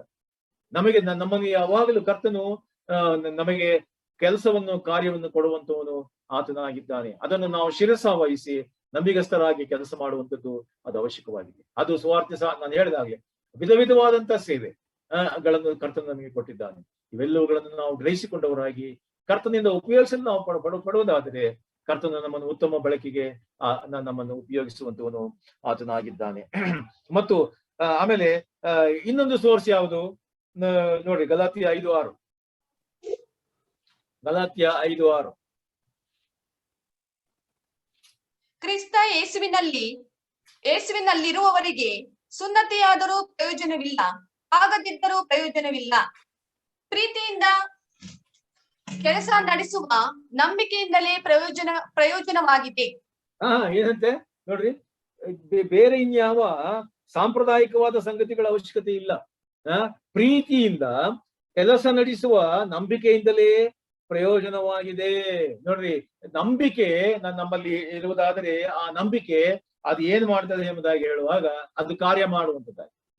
ನಂಬಿಕೆ ಎಂದು ಹೇಳುವಾಗ ಅದು ಸುಮ್ಮನೆ ಏನೋ ಒಂದು ನಾವು ಕ್ರಿಸ್ತನನ್ನು ನಂಬಿಕೊಂಡಿದ್ದೇವೆ ಎಂಬುದಾಗಿ ಹೇಳಿ ನಾವು ತಟಸ್ಥರಾಗಿ ಕೂತುಕೊಳ್ಳುವಂತಹ ಸಂಗತಿ ಅಲ್ಲ. ಸ್ಪಷ್ಟವಾಗಿ ಅದನ್ನು ಗ್ರಹಿಸಿಕೊಳ್ಳೋಣ. ನಂಬಿಕೆ ಅದು ಕಾರ್ಯ ಮಾಡುವಂತ ನಂಬಿಕೆ ಆಗಿದೆ. ನಂಬಿಕೆ ಅದು ಯಾವಾಗಲೂ ಕೆಲಸ ಮಾಡುವಂತದ್ದಾಗಿದೆ ಎಂಬುವಂಥದ್ದನ್ನು ನಾವು ಗ್ರಹಿಸಿಕೊಳ್ಳುವಂಥದ್ದು ಅವಶ್ಯಕವಾಗಿದೆ. ನಾವು ಯಾಕೋಬನ ಪತ್ರಿಕೆ 2ನೇ ಅಧ್ಯಾಯ 14ರಿಂದ 19ನೇ ವಚನದಲ್ಲಿ ನಾವು ಓದುವಾಗ ನಂಬಿಕೆಯ ಕಾರ್ಯದ ಕುರಿತಾಗಿ ನಾವು ಸ್ಪಷ್ಟವಾಗಿ ಅಲ್ಲಿ ನಾವು ನೋಡ್ತೇವೆ. ಯಾಕೋಬನ ಪತ್ರಿಕೆ 2ನೇ ಅಧ್ಯಾಯ ಏನ್ ಹೇಳ್ತದಲ್ಲಿ ನೋಡ್ರಿ, ಸಹೋದರರೇ, ಒಬ್ಬನು ತನಗೆ ನಂಬಿಕೆ ಉಂಟೆಂದು ಹೇಳಿಕೊಂಡು ತಕ್ಕ ಕ್ರಿಯೆಗಳಿಲ್ಲದಿದ್ದರೆ ಪ್ರಯೋಜನವೇನು? ನಂಬಿಕೆ ಇದ್ದು ಕೂಡ ನಿನ್ನ ಜೀವಿತದಲ್ಲಿ ಯಾವ ಕ್ರಿಯೆ ಇಲ್ಲದೆ ಹೋದರೆ ಪ್ರಯೋಜನವೇನು? ತನ್ನ ಕ್ರಿಯೆಗಳಿಲ್ಲದೆ ಇದ್ದರೆ ಪ್ರಯೋಜನ. ಅಂತಹ ನಂಬಿಕೆಯು ಇವನನ್ನು ರಕ್ಷಿಸುವುದು. ಅದು ಅಲ್ಲಿ ಒಂದು ಎಕ್ಸಾಂಪಲ್ ಅನ್ನು ಕೂಡ ಅವನನ್ನು ಅಲ್ಲಿ ಕೊಡುವಂತದ್ದು ಆಗಿದೆ. ನೀವು ಕ್ರಿಯೆಗಳಿಲ್ಲದೆ ನಂಬಿಕೆಯನ್ನು ನನಗೆ ತೋರಿಸಿ ನೋಡೋಣ ಎಂದು ಹೇಳುವುದಿಲ್ಲ. ಒಬ್ಬ ನೋಡಿ ಏನ್ ಮಾಡ್ತಾನಂತೆ ನೋಡಿ, ಒಬ್ಬ ಅವಿಶ್ವಾಸಿ ಅಂತ ಇಟ್ಕೊಳ್ಳಿ. ಅವಿಶ್ವಾಸಿ ತಾನು ನೋಡ್ರಿ, ನಾನು ನನ್ನ ಕ್ರಿಯೆಗಳ ಮುಖಾಂತರ ನನ್ನ ನಂಬಿಕೆಯನ್ನು ನಿನಗೆ ತೋರಿಸುತ್ತೇನೆ. ಒಬ್ಬ ಸಾಮಾನ್ಯ ಮನುಷ್ಯ ಅವನು ಮಾತಾಡ್ತಾ ಇದ್ದಾನೆ. ಆದ್ರೆ ಒಬ್ಬ ವಿಶ್ವಾಸಿ, ನೀನು ಕ್ರಿಯೆಗಳಿಲ್ಲದೆ ನಿನ್ನ ನಂಬಿಕೆಯನ್ನು ನನಗೆ ತೋರಿಸು ನೋಡೋಣ ಎಂಬುದಾಗಿ ಹೇಗೆ ತೋರಿಸ್ಲಿಕ್ಕೆ ಸಾಧ್ಯ ಉಂಟು? ಸಾಧ್ಯವಿಲ್ಲ. ನಂಬಿಕೆ ಅದು ಕಾರ್ಯ ಮಾಡ್ಬೇಕು. ಅಂದ್ರೆ ನೋಡ್ರಿ, ಒಬ್ಬ ನಾವು ಕಾರ್ಯಾಸ್ಪದರಾಗದೆ ಹೋದ್ರೆ ಸಮಯ ಸಂದರ್ಭಕ್ಕೆ ತಕ್ಕಂತೆ ಒಂದು ವೇಳೆ ಅದು ಒಬ್ಬನಿಗೆ ಸಹಾಯ ಮಾಡುವಂತದ್ದು ಇರ್ಬೋದು, ಒಬ್ಬನು ಕಷ್ಟದಲ್ಲಿದ್ದಾಗ ಅವನನ್ನು ಪರಾಮರಿಸುವಂತದ್ದು ಇರ್ಬೋದು, ಒಬ್ಬನು ಪಾಪದ ಮಾರ್ಗದಲ್ಲಿ ಹೋಗುವಾಗ ಅವನಿಗೆ ಸುವಾರ್ತೆಯನ್ನು ತಿಳಿಸಿ ಕ್ರಿಸ್ತನ ಬೆಳೆಗೆ ನಡೆಸುವಂತದ್ದಾಗಿರ್ಬೋದು, ಒಬ್ಬ ಬಡವನನ್ನು ಅವನಿಗೆ ಸಮಾಧಾನದ ಮಾತನ್ನು ಹೇಳಿ ಅವನಿಗೆ ಬೇಕಾದನ್ನು ಕೊಡುವಂತದ್ದು ಇರ್ಬೋದು, ಸಹಾಯ ಮಾಡು, ಇನ್ನು ಅನೇಕ ಸಂಗತಿಗಳು. ನೋಡ್ರಿ, ಇವುಗಳನ್ನು ನಾವು ನಂಬಿಕೆಯ ಮುಖಾಂತರವಾಗಿ ಕಾರ್ಯರೂಪದಲ್ಲಿ ತಂದು ನಾವು ಮಾಡದೆ ಹೋದ್ರೆ ನಂಬಿಕೆ ನಮ್ಮ ನಂಬಿಕೆ ಏನಾಗಿದೆ? ನಮ್ಮ ನಂಬಿಕೆ ಸತ್ತಂತ ನಂಬಿಕೆ ಆಗಿದೆ ಎಂಬುದಾಗಿ ನೋಡಿ ಯಾಕೋಬನು ಬರೆಯುವಂತವನು ಆತನಾಗಿದ್ದ. ಹಾಗಾದ್ರೆ ಪ್ರಿಯರೇ, ನಾವು ಎಷ್ಟು ಕೆಲಸ ಮಾಡ್ತಿದ್ದೇವೆ, ಹೇಗೆ ಕೆಲಸ ಮಾಡ್ತಿದ್ದೇವೆ, ನಮ್ಮ ನಂಬಿಕೆ ಯಾವ ರೀತಿಯಲ್ಲಿ ಕಾರ್ಯರೂಪದಲ್ಲಿ ಅದು ಕಂಡು ಬರುತ್ತಾ ಇದೆ ಎಂಬುದನ್ನು ಗ್ರಹಿಸಿಕೊಳ್ಳುವಂಥದ್ದು ಅವಶ್ಯಕವಾಗಿದೆ. ಯೇಸು ಸ್ವಾಮಿ ಇನ್ನೊಂದು ಸೋರ್ಸ್ ಎಂಬುದಾಗಿ ಹೇಳುವಾಗ ಯೇಸು ಸ್ವಾಮಿ ಲೂಕ 10:1-2 ಲೂಕ 10:1-2 ಇದಾದ ಮೇಲೆ ಸ್ವಾಮಿಯು ಇನ್ನೂ 70 ಮಂದಿಯನ್ನು ನೇಮಿಸಿ ಅವರನ್ನು ಇಬ್ಬಿಬ್ಬರಾಗಿ ತಾನು ಹೋಗಬೇಕೆಂದಿದ್ದ ಪ್ರತಿಯೊಂದೂರಿಗೂ ಪ್ರತಿಯೊಂದು ಸ್ಥಳಕ್ಕೂ ಮುಂದಾಗಿ ಕಳಿಸಿದನು. ನೋಡ್ರಿ, ಯೇಸು ಸ್ವಾಮಿ ಮಾಡಿದ್ದೇನು? ಆತನು ತಾನು ಮಾಡುವ ಸೇವೆ ಜೊತೆಗೆ ನೋಡ್ರಿ, ಆ 70 ಮಂದಿಯನ್ನು ಆತನ ಏನ್ ಮಾಡಿದ? ಇಬ್ಬಿಬ್ಬರಾಗಿ ತಾನು ಹೋಗಬೇಕೆಂದಿದ್ದ ಪ್ರತಿಯೊಂದು ಊರಿಗೂ ಪ್ರತಿಯೊಂದು ಸ್ಥಳಕ್ಕೂ ಮುಂದಾಗಿ ಆತನು ಕಳುಹಿಸಿಕೊಟ್ಟನು. ನೋಡ್ರಿ, ನಾವು ಸಭೆಯಲ್ಲಿ ವಿಶ್ವಾಸಿಗಳ ಗುಂಪಿನಲ್ಲಿ ನಾವು ಇದ್ದೇವೆ ಎಂಬುದಾಗಿ ಹೇಳುವಾಗ ನೋಡ್ರಿ, ನಮ್ಮಲ್ಲಿ ಸೇವೆಗೆ ನೇಮಿಸುವವರು, ಸೇವೆಗೆ ಕಳುಹಿಸುವವರು, ಸೇವೆಯನ್ನು ಮಾಡುವಂತವರು, ಮುಂದಾಗಿ ಹೋಗುವಂತವರು, ನೋಡಿ ಇದೆಲ್ಲ ಕಾರ್ಯಗಳು ನಮ್ಮಲ್ಲಿ ಇದೆ. ಇವುಗಳನ್ನು ನಾವು ರೂಪಿಸಿಕೊಳ್ಳಬೇಕಾಗಿದೆ, ಇವುಗಳನ್ನು ನಾವು ಮಾಡಬೇಕಾಗಿದೆ. ಯಾಕಂದ್ರೆ ಇದನ್ನು ನಾವು ಮಾಡದೆ ಹೋದ್ರೆ ಸಭೆ ಬೆಳೆಯಲಿಕ್ಕೆ ಸಾಧ್ಯ ಇಲ್ಲ, ಸುವಾರ್ತೆ ಹಬ್ಬಲಿಕ್ಕೆ ಅದು ಸಾಧ್ಯತೆ ಇಲ್ಲ, ಜನರು ರಕ್ಷಣೆ ಹೊಂದಲಿಕ್ಕೆ ಸಾಧ್ಯತೆ ಇಲ್ಲ. ಇವುಗಳನ್ನು ನಾವು ದೇವರಾತ್ಮನ ಪ್ರೇರೇಪಣೆಯಿಂದ ಪ್ರಾರ್ಥನಾ ಪೂರ್ವಕವಾಗಿ ನಾವು ರೂಪಿಸಿಕೊಳ್ಳಬೇಕು. ಯೇಸು ಸ್ವಾಮಿ ಅದನ್ನು ಮಾಡಿದನೆಂಬುದಾಗಿ ನಾವು ನೋಡ್ತೇವೆ. ಅನೇಕ ರೀತಿಗಳಲ್ಲಿ ಭಕ್ತರು ಸೇವೆ ಮಾಡಿದ್ದನ್ನು ನಾವು ನೋಡುವಂತವರು ನಾವು. ಬೇರೆ ನಮಗಿರುವಂತ ಸಮಯ ಅದು ಬಹಳ the time is very short. ನಮ್ಮ ಸಮಯವನ್ನು ನಾವು ವ್ಯರ್ಥ ಮಾಡಿಕೊಳ್ಳಬಾರದು. ಕರ್ತನಿಗೋಸ್ಕರವಾಗಿ ಸಿಗುವಂತ ಆಪರ್ಚುನಿಟೀಸ್ ಅನ್ನು, ಅವಕಾಶಗಳನ್ನು ನಾವು ಉಪಯೋಗಿಸಿಕೊಂಡು ಕರ್ತನಿಗೋಸ್ಕರವಾಗಿ ಕಾರ್ಯ ಮಾಡುವಂಥದ್ದು ಅವಶ್ಯಕವಾಗಿದೆ. ಒಬ್ಬ ಐಶ್ವರ್ಯವಂತನು ಅವನೇನ್ ಮಾಡಿದ? ತನ್ನ ಸ್ವದೇಶಕ್ಕೆ, ದೂರ ದೇಶಕ್ಕೆ ಆತನು ಹೋದನು. ಹೋಗುವಾಗ ತನ್ನ ಆಳುಗಳಿಗೆ ಆತನು ನೋಡಿದ್ವಲ್ಲ ನಾವು ಮತ್ತಾಯನ ಸುವಾರ್ತೆ 25ನೇ ಅಧ್ಯಾಯದಲ್ಲಿ ಇರ್ತಕ್ಕಂಥ ಆ ಒಂದು ದೃಷ್ಟಾಂತ, ಆ ಒಂದು ಪ್ಯಾರಬಲ್ ಅನ್ನು ನಾವು ಒಬ್ಬನಿಗೆ 5 ತಲಾಂತನ್ನು ಕೊಟ್ಟ, ಇನ್ನೊಬ್ಬನಿಗೆ 2 ತಲಾಂತನ್ನು ಕೊಟ್ಟ, ಇನ್ನೊಬ್ಬನಿಗೆ 1 ತಲಾಂತನ್ನು ಕೊಟ್ಬಿಟ್ಟು, ನೋಡ್ರಪ್ಪ ಇವುಗಳನ್ನು ನೀವು ಇನ್ವೆಸ್ಟ್ ಮಾಡ್ರಿ, ಅವುಗಳಿಂದ ಇನ್ನೂ ಹೆಚ್ಚನ್ನು ನೀವು ಹೆಚ್ಚಾಗಿ ನೀವು ಸಂಪಾದಿಸ್ರಿ, ಆಗ ನಾನು ಮತ್ತೆ ಬರ್ತೇನಲ್ಲ, ಅವಾಗ ನಾನು ಲೆಕ್ಕವನ್ನು ನಾನು ಕೇಳುವಂತವನಾಗಿದೆ. ನಮ್ಮ ರಕ್ಷಕನಾದ ಯೇಸು ಕ್ರಿಸ್ತನು ಆತನು ಹೋಗಿದ್ದಾನೆ, ಆತನು ಬರುವಂತವನಾಗಿದ್ದ. ವಿಶ್ವಾಸಿಗಳಾದಂತ ನಮಗೆ ವಹಿಸಿದಂತಹ ಕೆಲಸಗಳನ್ನು ನಾವು ಎಷ್ಟು ಶ್ರದ್ಧೆಯಿಂದ ನಾವು ಮಾಡಿದ್ದೇವೆ. ಎಷ್ಟು ಟ್ಯಾಲೆಂಟ್ ನಮಗಿದೆ? ನಿನ್ನಲ್ಲಿ ಎಷ್ಟು ಟ್ಯಾಲೆಂಟ್ ಇದೆ? ನಿನ್ನಲ್ಲಿ 5 ಟ್ಯಾಲೆಂಟ್ ಇದೆಯಾ? ನಿನ್ನಲ್ಲಿ 2 ಟ್ಯಾಲೆಂಟ್ ಇದೆಯಾ? ನಿನ್ನಲ್ಲಿ 1 ಟ್ಯಾಲೆಂಟ್ ಇದೆಯಾ? ಪ್ರಿಯ ವಿಶ್ವಾಸಿಯೇ, ನೀನು ಅದನ್ನು ಯಾವ ರೀತಿ ನೀನು ಕರ್ತನಿಗಾಗಿ ಡೆವಲಪ್ ಮಾಡಿದ್ದಿ? ಕರ್ತನಿಗಾಗಿ ಯಾವ ರೀತಿ ನೀನು ಉಪಯೋಗಿಸಿದ್ದಿ?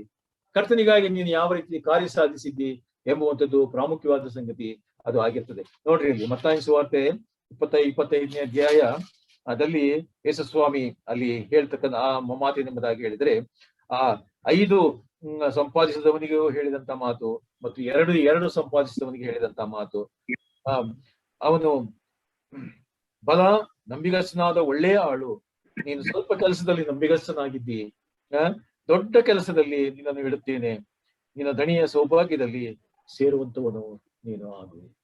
ಇದು ಕರ್ತನ ಆಶೀರ್ವಾದ. ಯಾವಾಗ ನಾವು ಅದು ಸಣ್ಣ ಕೆಲಸವಾಗಲಿ ಚಿಕ್ಕ ಕೆಲಸವಾಗಲಿ ಅದು ಕರ್ತನಿಗಾಗಿ ಮಾಡುವಂತ ಕಾರ್ಯ ಯಾವುದೇ ಆಗಲಿ ಅದರಲ್ಲಿ ಶಿರಸ ವಹಿಸಿ ಮನಸ್ಸ ವಹಿಸುವಂತವರಿಗೆ ನಾವು ಗೌರವದಿಂದ ಅದನ್ನು ಸ್ವೀಕರಿಸಿ ಅದನ್ನು ನಾವು ಮಾಡುವಾಗ ನೋಡ್ರಿ, ಅದರಿಂದ ಕರ್ತನ ಆಶೀರ್ವಾದ ಬರ್ತದೆ. ಆಮೇಲೆ ಏನಾಗ್ತದೆ ನೋಡ್ರಿ, ನೀವು ಚಿಕ್ಕ ಕೆಲಸದಿಂದ ನಿಮಗೆ ಇನ್ನೂ ದೊಡ್ಡ ಕೆಲಸಕ್ಕೆ ನೋಡ್ರಿ, ಕರ್ತನ ದೊಡ್ಡ ಕೆಲಸದಲ್ಲಿ ನಿನ್ನನ್ನು ಇಡುತ್ತೇನೆ. ಆದ್ರಿಂದ ಪ್ರಿಯರೇ, ನಾವು ಸ್ಪಷ್ಟವಾಗಿ ಇದನ್ನು ನಾವು ಈ ಸಂದೇಶವನ್ನು ನಾವು ಗ್ರಹಿಸಿಕೊಳ್ಳುವಂಥದ್ದು ಅವಶ್ಯಕವಾಗಿದೆ. ಸಮಯವನ್ನು ನಾವು ವ್ಯರ್ಥ ಮಾಡಿಕೊಳ್ಳದೆ ಕರ್ತನಿಗಾಗಿ ಕರ್ತನ ಸೇವೆಯನ್ನು ಮಾಡ್ಲಿಕ್ಕೆ ನಮ್ಮನ್ನು ನಾವು ಸಿದ್ಧಪಡಿಸಿಕೊಳ್ಳುವಂಥದ್ದು ಅವಶ್ಯಕವಾದ ಸಂಗತಿ ಆಗಿದೆ. ಹಾಗಾದ್ರೆ ಆ ಒಬ್ಬ ಸೋಮಾರಿಯಾದಂತ ಆ ಒಬ್ಬ ಆಳು ಅವನು ಮಾಡಿದ್ದೇನು? ಕೊಟ್ಟಂತ ಒಂದು ಟ್ಯಾಲೆಂಟ್, ಕೊಟ್ಟಂತ ಒಂದು ವರ, ಅದನ್ನು ಕೂಡ ಅವನು ಉಪಯೋಗಿಸಿಕೊಳ್ಳದೆ ಅದನ್ನು ಹಾಗೆ ಹುಗಿದಿಟ್ಟು ಅವನೇನ್ ಮಾಡ್ದ? ಕರ್ತನು ಬರುವಾಗ ಅವನಿಗೆ ಬಾಯಿಲ್ಲ, ಅವನಿಗೆ ಏನು ಉತ್ತರ ಕೊಡ್ಲಿಕ್ಕೆ ಅವನಿಗೆ ಸಾಧ್ಯತೆ ಇಲ್ಲದಂತ ಆ ಸ್ಥಿತಿಗೆ ಅವನು ಹೋಗುವಂತ ಪರಿಸ್ಥಿತಿ ಅವನಿಗೆ ಉಂಟಾಯಿತು. ಪ್ರಿಯರೇ, ನಿನ್ನಲ್ಲಿ ಒಂದೇ ಒಂದು ಟ್ಯಾಲೆಂಟ್ ಇರ್ಬೋದು, ಅಥವಾ 2 ಇರ್ಬೋದು, 5 ಇರ್ಬೋದು, 10 ಟ್ಯಾಲೆಂಟ್ ಇರ್ಬೋದು. ಅದನ್ನು ಕರ್ತನಿಗಾಗಿ ನೀನು ಬೆಳೆಸದೆ ಹೋದರೆ ನಿನ್ನ ಜೀವಿತ ಏನಾಗ್ತದೆ? ಆ ಸೋಮಾರಿಯಾದಂತ ಆ ಆಳಿಗೆ ಆದಂತ ಸ್ಥಿತಿ ನಮಗೆ ಉಂಟಾಗ್ಲಿಕ್ಕೆ ಅದು ಸಾಧ್ಯತೆ ಉಂಟು. ಎಚ್ಚರಿಕೆಯನ್ನು ನಾವು ತಂದುಕೊಳ್ಳೋಣ. ಕರ್ತನ ಕೊಟ್ಟಿರ್ತಕ್ಕಂಥ ನಾವು ವರಗಳನ್ನು ಕರ್ತನಿಗೋಸ್ಕರವಾಗಿ ನಾವು ಉಪಯೋಗಿಸುವಂಥದ್ದು, ಇತರರ ಏಳಿಗೆಗಾಗಿ, ಇತರರ ಬೆಳವಣಿಗೆಗಾಗಿ, ಇತರರ ಅನುಕೂಲಕ್ಕಾಗಿ ನಾವು ಅವುಗಳನ್ನು ಉಪಯೋಗಿಸುವಂಥದ್ದು ಅವಶ್ಯಕವಾಗಿರುತ್ತದೆ ಎಂಬುವಂಥದ್ದನ್ನು ನಾವು ಗ್ರಹಿಸಿಕೊಳ್ಳುವಂತ ಅವಶ್ಯಕವಾಗಿದೆ. ಮತ್ತು ನಾವು ಇನ್ನೊಂದು ಅಂಶಕ್ಕೆ ನಾವು ಬರುವಾಗ, ನಾವು ಸತ್ಯವೇದದಲ್ಲಿ ನೋಡುವಂತ ಈ ಕೆಲಸ ಮಾಡಿದಂತ ಭಕ್ತರ ಒಂದು ಹಾರ್ಡ್ ವರ್ಕಿಂಗ್ ಎಂದು ನಾವು ವಾಕ್ಯದಲ್ಲಿ ನಾವು ನೋಡುವಂತವರು ಆಗಿದ್ದೇವೆ. ನೆಹೆಮೀಯನು ನೋಡ್ರಿ, ಎಲ್ಲೋ ಅವನು ಅನ್ಯ ದೇಶದಲ್ಲಿ ಅವನು ಇದ್ದುಕೊಂಡವನಾಗಿ ತನ್ನ ದೇಶದ ಕುರಿತಾಗಿ, ಯೆರೂಸಲೇಮಿನ ಕುರಿತಾಗಿ, ತನ್ನ ದೇಶ ಹಾಳಾಗಿರುವುದ ಕುರಿತಾಗಿ, ಯೆರೂಸಲೇಮಿನ ಪೌಳೆಗೋಡು ಬಿದ್ದು ಹೋಗಿರೋ ಸ್ಥಿತಿಯಲ್ಲಿ, ಸೆರೆಯಾಳುಗಳ ಸ್ಥಿತಿ ಏನು ನೋಡ್ರಿ, ಅವನು ಕೇಳಿ ತಿಳ್ಕೊಂಡು ಗ್ರಹಿಸಿಕೊಂಡು ಅದಕ್ಕೋಸ್ಕರವಾಗಿ ಪ್ರಾರ್ಥನೆ ಮಾಡಿ ನೋಡ್ರಿ, ಅವನು ಕಾರ್ಯಾಸ್ಪದನಾಗ್ತಾನೆ. ಏನು, ಆ ದೇಶವನ್ನು ಬಿಟ್ಟು, ತನ್ನ ಪೊಸಿಷನ್ ಅನ್ನು ಬಿಟ್ಟು, ಇದೆಲ್ಲವನ್ನು ಬಿಟ್ಟು ನೋಡ್ರಿ, ಆ ಯೆರೂಸಲೇಮಿನ ಪೌಳಿ ಗೋಡೆಗಳನ್ನು ಸರಿಪಡಿಸಿ, ಅದನ್ನು ವೃದ್ಧಿಪಡಿಸಿ, ಅದನ್ನು ಸರಿಪಡಿಸ್ಲಿಕ್ಕೋಸ್ಕರವಾಗಿ ನೋಡ್ರಿ, ಜನರ ಅಭಿವೃದ್ಧಿಗೋಸ್ಕರವಾಗಿ ಅವನು ಹೋರಾಡುವುದಕ್ಕೋಸ್ಕರವಾಗಿ ತನ್ನನ್ನು ತಾನು ಸಮರ್ಪಿಸಿಕೊಂಡವನಾಗಿ ನೋಡ್ರಿ, ಅವನು ಯೆರೂಸಲೇಮಿಗೆ ಅವನು ಬರುವಂತವನಾಗಿದ್ದ. ನೋಡ್ರಿ, ಇದು ಹಾರ್ಡ್ ವರ್ಕಿಂಗ್ ಅನ್ನು ನಮಗೆ ನೋಡ್ರಿ, ದೇವರು ನಮಗೆ ಕೊಟ್ಟಿರೋ ಸಮಯವನ್ನು ಸಭೆಗೋಸ್ಕರವಾಗಿ, ಕರ್ತನ ಸೇವೆಗೋಸ್ಕರವಾಗಿ, ಸುವಾರ್ತೆಗೋಸ್ಕರವಾಗಿ, ಇತರರ ಏಳಿಗೋಸ್ಕರವಾಗಿ ಸ್ವಾಮಿ ನಾವು ಸತತವಾಗಿ ದುಡಿಯುವಂಥದ್ದು ನೋಡ್ರಿ, ದೇವರು ನಮ್ಮಿಂದ ಎಕ್ಸ್ಪೆಕ್ಟ್ ಮಾಡುವಂತವನು ಆತನಾಗಿದ್ದಾನೆ. ಇನ್ನೊಂದು ಅಂಶವನ್ನು ನಾವು ನೋಡ್ತೇವೆ. ಏನದು? ಜ್ಞಾನೋಕ್ತಿ 31:10. ಜ್ಞಾನೋಕ್ತಿ 31:10. ಗುಣವತಿಯಾದ ಸತಿಯು ಎಲ್ಲಿ ಸಿಕ್ಕಾಳು? ಆಕೆಯು ಹವಳಕ್ಕಿಂತಲೂ ಬಹು ಅಮೂಲ್ಯಳು. ಏನಂತೆ? ಗುಣವತಿಯಾದ ಸತಿಯು ಎಲ್ಲಿ ಸಿಕ್ಕಾಳು? ಆಕೆಯು ಹವಳಕ್ಕಿಂತಲೂ ಬಹು ಅಮೂಲ್ಯಳು. ಪತಿ ಹೃದಯವು ಆಕೆಯಲ್ಲಿ ಭರವಸೆ ಬಿಡುವುದು. ನೋಡ್ರಿ, ಈ ಕ್ರಿಸ್ತಿಯ ಸೇವೆಯಲ್ಲಿ, ಈ ಆತ್ಮಿಕವಾದ ಜೀವಿತದಲ್ಲಿ ಸ್ತ್ರೀಯರ ಸಹೋದರಿಯರ ಪಾತ್ರ ಅದು ಬಹಳ ಮುಖ್ಯವಾಗಿರುತ್ತದೆ. ನೋಡ್ರಿ, ಸಹೋದರಿಯರು ಅಥವಾ ಒಬ್ಬ ಒಬ್ಬ ಒಬ್ಬ ಪತಿಯ ಒಬ್ಬ ಹೆಂಡತಿ ನೋಡ್ರಿ, ಆಕೆಯು ತನ್ನ ಕುಟುಂಬದಲ್ಲಿ, ತನ್ನ ಪರಿಸರದಲ್ಲಿ, ತನ್ನ ಸಭೆಯಲ್ಲಿ ನೋಡಿ, ಆಕೆಯು ಯಾವ ರೀತಿ ತನ್ನ ಯಜಮಾನನನ್ನು ಯಾವ ರೀತಿ ಆತನು ಕರ್ತನ ಸೇವೆ ಆತನು ಮಾಡುವಂತೆ ಆಕೆಯು ಆತನ್ನು ಹುರಿದುಂಬಿಸುವಂತವಳಾಗಿದ್ದಾಳೆ, ತಾನು ಕೆಲಸ ಮಾಡುವಂತವಳಾಗಿದ್ದಾಳೆ, ತಾನು ಹಿಂದೆ ಇದ್ದುಕೊಂಡವಳಾಗಿ ಪ್ರತಿಯ ಹೃದಯವನ್ನು ಅವನಲ್ಲಿ ಹೆಚ್ಚಾದಂತ ಭರವಸೆಯನ್ನು ನೋಡ್ರಿ ಆಕೆ ಹುಟ್ಟಿಸುವಂತವಳಾಗಿದ್ದಾಳೆ ಎಂಬುವಂಥದ್ದನ್ನು ನಾವು ವಾಕ್ಯದಿಂದ ಗ್ರಹಿಸಿಕೊಳ್ಳುವಂತವರಾಗಿದ್ದೇವೆ. ಆದ್ರಿಂದ ಸಹೋದರಿ, ಅದು ನಮ್ಮ ಬ್ರದರನ್ ಸಭೆಗಳಲ್ಲಿ ಸಹೋದರಿಗೆ ಏನು ಕೆಲಸ ಇಲ್ಲ. ಈ ಕಡೆ ಪ್ರಾರ್ಥನೆ ಮಾಡೋಂಗೂ ಇಲ್ಲ, ಈ ಕಡೆ ವಾಕ್ಯ ಓದಂಗೂ ಇಲ್ಲ, ಈ ಕಡೆ ಸಭೆಯಲ್ಲಿ ಮಾತನಾಡಂಗಿಲ್ಲ, ಮುಂದೆ ಬರಂಗಿಲ್ಲ, ಏನೂ ಇಲ್ಲ ಎಂಬುದಾಗಿ ಅನೇಕರು ಭಾವಿಸುವಂಗ ಇಲ್ಲ. ಅದು ತಪ್ಪಾದಂತ ಸಂಗತಿ. ದೇವರ ವಾಕ್ಯವನ್ನು ನಾವು ಫಾಲೋ ಮಾಡೋಣ, ದೇವರ ವಾಕ್ಯವನ್ನು ಅನುಸರಿಸೋಣ, ದೇವರ ವಾಕ್ಯದ ಡಾಕ್ಟ್ರಿನ್ ಅನ್ನು ನಾವು ಫಾಲೋ ಮಾಡ್ಬೇಕು, ಹೌದು. ಆದ್ರೆ ಎಲ್ಲಿ ಯಾವ ರೀತಿಯಲ್ಲಿ ಒಬ್ಬ ಸ್ತ್ರೀ ಸೇವೆಯ ನಿಮಿತ್ತವಾಗಿ ತನ್ನ ಯಜಮಾನನನ್ನು ಸೇವೆಯಲ್ಲಿ ನಡೆಸಲಿಕ್ಕಾಗಿ, ತಾನು ಸೇವೆ ಮಾಡ್ಲಿಕ್ಕಾಗಿ ಯಾವ ರೀತಿ ಕಾರಣಸ್ಥಳಾಗ್ಲಿಕ್ಕೆ ಸಾಧ್ಯ ಉಂಟೋ ಆ ರೀತಿ ಮಾಡ್ಲಿಕ್ಕೆ ಅದು ಸಾಧ್ಯತೆ ಇದೆ ಎಂಬುದಾಗಿ ದೇವರ ವಾಕ್ಯ ನಮಗೆ ಬೋಧಿಸಿ. ಆದ್ರಿಂದ ಆ ಒಂದು ತಿಳುವಳಿಕೆಯಲ್ಲಿ ನಮ್ಮ ಸಹೋದರಿಯರು ಇನ್ನು ಹೆಚ್ಚಿನ ರೀತಿಯಲ್ಲಿ ಸೇವೆಯಲ್ಲಿ ಮುಂದೆ ಹೋಗ್ಬೇಕೆಂಬುದಾಗಿ ನೋಡ್ರಿ ದೇವರ ವಾಕ್ಯ ನಮ್ಮನ್ನು ಪ್ರಬೋಧಿಸ್ತದೆ. ರೂತಳು ಒಬ್ಬ ಅನ್ಯ ಸ್ತ್ರೀ ಆಗಿದ್ದಳು. ಆಕೆಯು ಮೋವಾಬ್ ಸ್ತ್ರೀ. ಆಕೆಯನ್ನು ಅಲ್ಲಿ ಎಲಿಮೆಲೆಕನು ಆತನು ತನ್ನ ಹೆಂಡತಿ ನವೋಮಿಯನ್ನು ಕರ್ಕೊಂಡು ಇಲ್ಲಿ ಬರ ಬಂದಿದ್ರಿಂದ ಬೇರೆ ದೇಶಕ್ಕೆ ಹೊರಟು ಹೋಗ್ಬೇಕಾಯ್ತು. ಅಲ್ಲಿ ಹೋಗಿ ಆ ಮೋವಾಬ್ಯ ಸ್ತ್ರೀಯರನ್ನು ಅವರು ಮದುವೆ ಆದ್ರು. ಆ ರೂತಳನ್ನು ಒಬ್ಬ ಮಗ ಮದುವೆ ಆದ. ಆಗ ಅಲ್ಲಿ ತಂದೆ ಸತ್ತು ಹೋದ, ಮತ್ತು ಅವರಿಬ್ಬರ ಗಂಡಂದಿರೂ ಸತ್ತು ಹೋದ್ರು. ಆದ್ರೆ ಆ ನವೋಮಿ ಏನ್ ಮಾಡಿದ್ಲು? ತನ್ನ ದೇಶಕ್ಕೆ ವಾಪಸ್ ಆಕೆಯು ಬರ್ಬೇಕೆಂಬುದಾಗಿದ್ದಾಗ ಆ ರೂತಳು ಏನ್ ಮಾಡಿದ್ಲು? ಆ ನವೋಮಿಯನ್ನು ನೋಡಿ ಆ ಆ ಯಹೂದ್ಯರಲ್ಲಿದ್ದಂತ ನಿಜವಾದಂತ ದೇವರ ಜೀವ ಸ್ವರೂಪನಾದಂತ ದೇವರ ವಿಷಯವಾಗಿ ಅವಳು ತಿಳ್ಕೊಂಡಿದ್ದಳು. ಈತನೇ ದೇವರು ಎಂಬುದಾಗಿ ಆತಳು ತಿಳ್ಕೊಂಡಿದ್ಳು. ಆಗ ಅವಳು ಏನ್ ಮಾಡಿದ್ಲು, ತನ್ನ ಆ ಹಳೆಯ ಜೀವಿತವನ್ನು, ತನ್ನ ದೇವತೆಗಳನ್ನು, ತನ್ನ ವಿಗ್ರಹವನ್ನು ಆಕೆಯು ವಿಸರ್ಜಿಸಿ ಆಕೆ ಏನ್ ಮಾಡಿದ್ಲು ನೋಡ್ರಿ, ನವೋಮಿಯನ್ನು ಫಾಲೋ ಮಾಡ್ಕೊಂಡು ಆಕೆ ಬಂದ್ಬಿಟ್ಲು, ಯಹೂದ ದೇಶಕ್ಕೆ ಬಂದ್ಬಿಟ್ಲು. ಯಹೂದ ದೇಶಕ್ಕೆ ಆಕೆ ಬಂದ ಮೇಲೆ ಏನಾಯ್ತು ನೋಡ್ರಿ, ಇದರ ಉದ್ದೇಶ ಏನೆಂಬುದಾಗಿ ಹೇಳುವಾಗ, ದೇವರು ಅವಳ ಹಿಂದೆ ಇದ್ದಾನೆ, ದೇವರು ಅವಳ ಮುಖಾಂತರವಾಗಿ ಕೆಲಸ ಸಾಧಿಸಬೇಕೆಂಬುದಾಗಿ ಆತನು ಇದ್ದಾನೆ. ಆ ಪ್ರಕಾರವಾಗಿ ದೇವರು ಅವಳನ್ನು ಪ್ರೇರೇಪಿಸಿ ನಡೆಸಿದ್ದನ್ನು ನಾವು ನೋಡುವಂತವರಾಗಿದ್ದೇವೆ.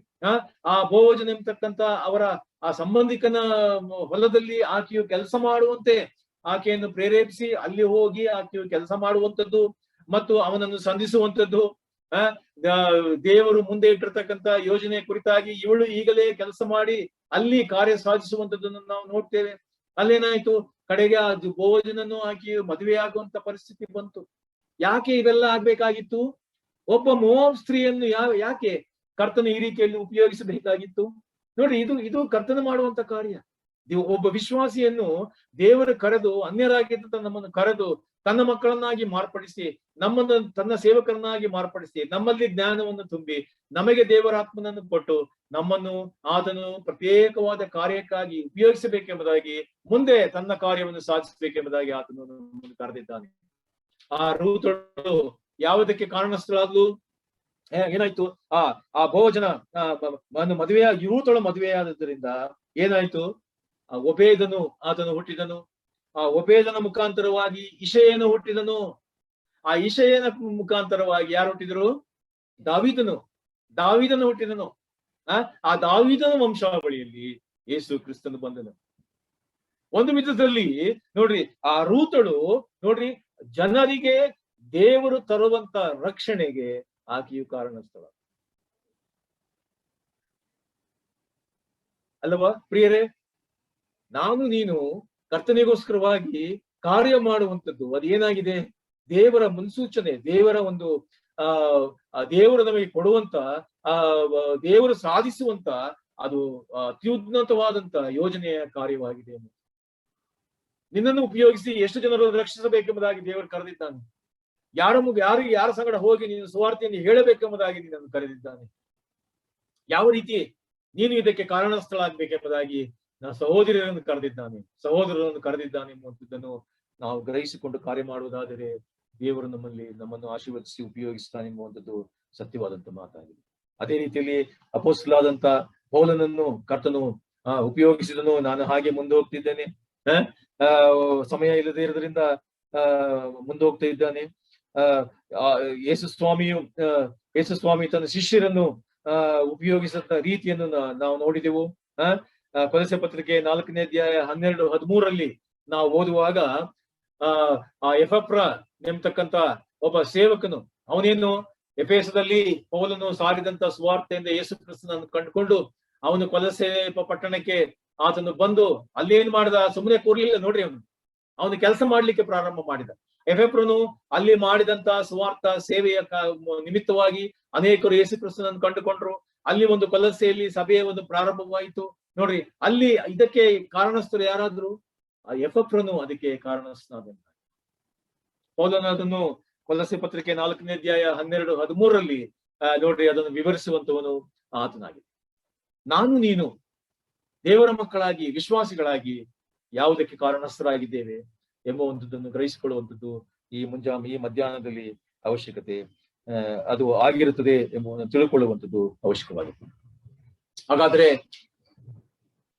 ಹೇಗೆ ಕಷ್ಟ ನಾವು ಸೇವೆ ಮಾಡ್ಲಿಕ್ಕೆ ಸಾಧ್ಯ ಉಂಟು? ಯಾವ ರೀತಿ?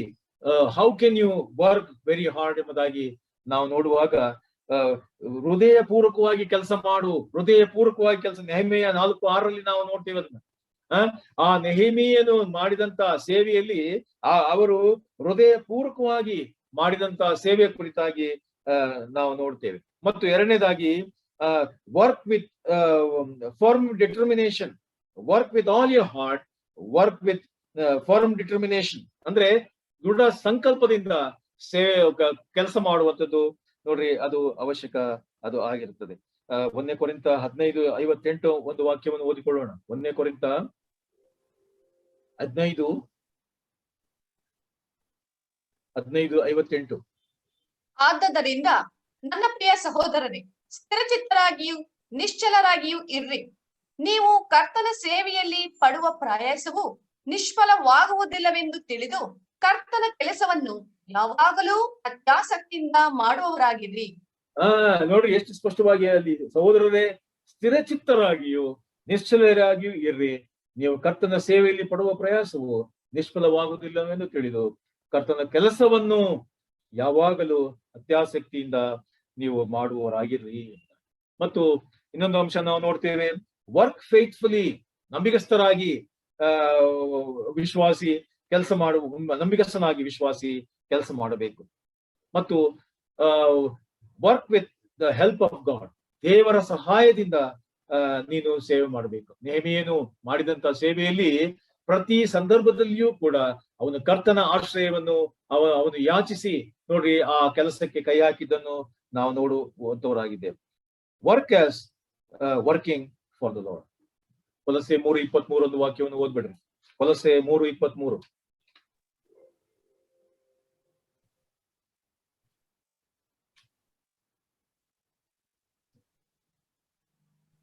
ನೀವು ಯಾವ ಕೆಲಸವನ್ನು ಮಾಡಿದರೂ ಅದನ್ನು ಮನುಷ್ಯರಿಗೋಸ್ಕರವೆಂದು ಮಾಡದೆ ಕರ್ತನಿಗೋಸ್ಕರವೇ ಎಂದು ಮನಪೂರ್ವಕವಾಗಿ ಮಾಡಿರಿ.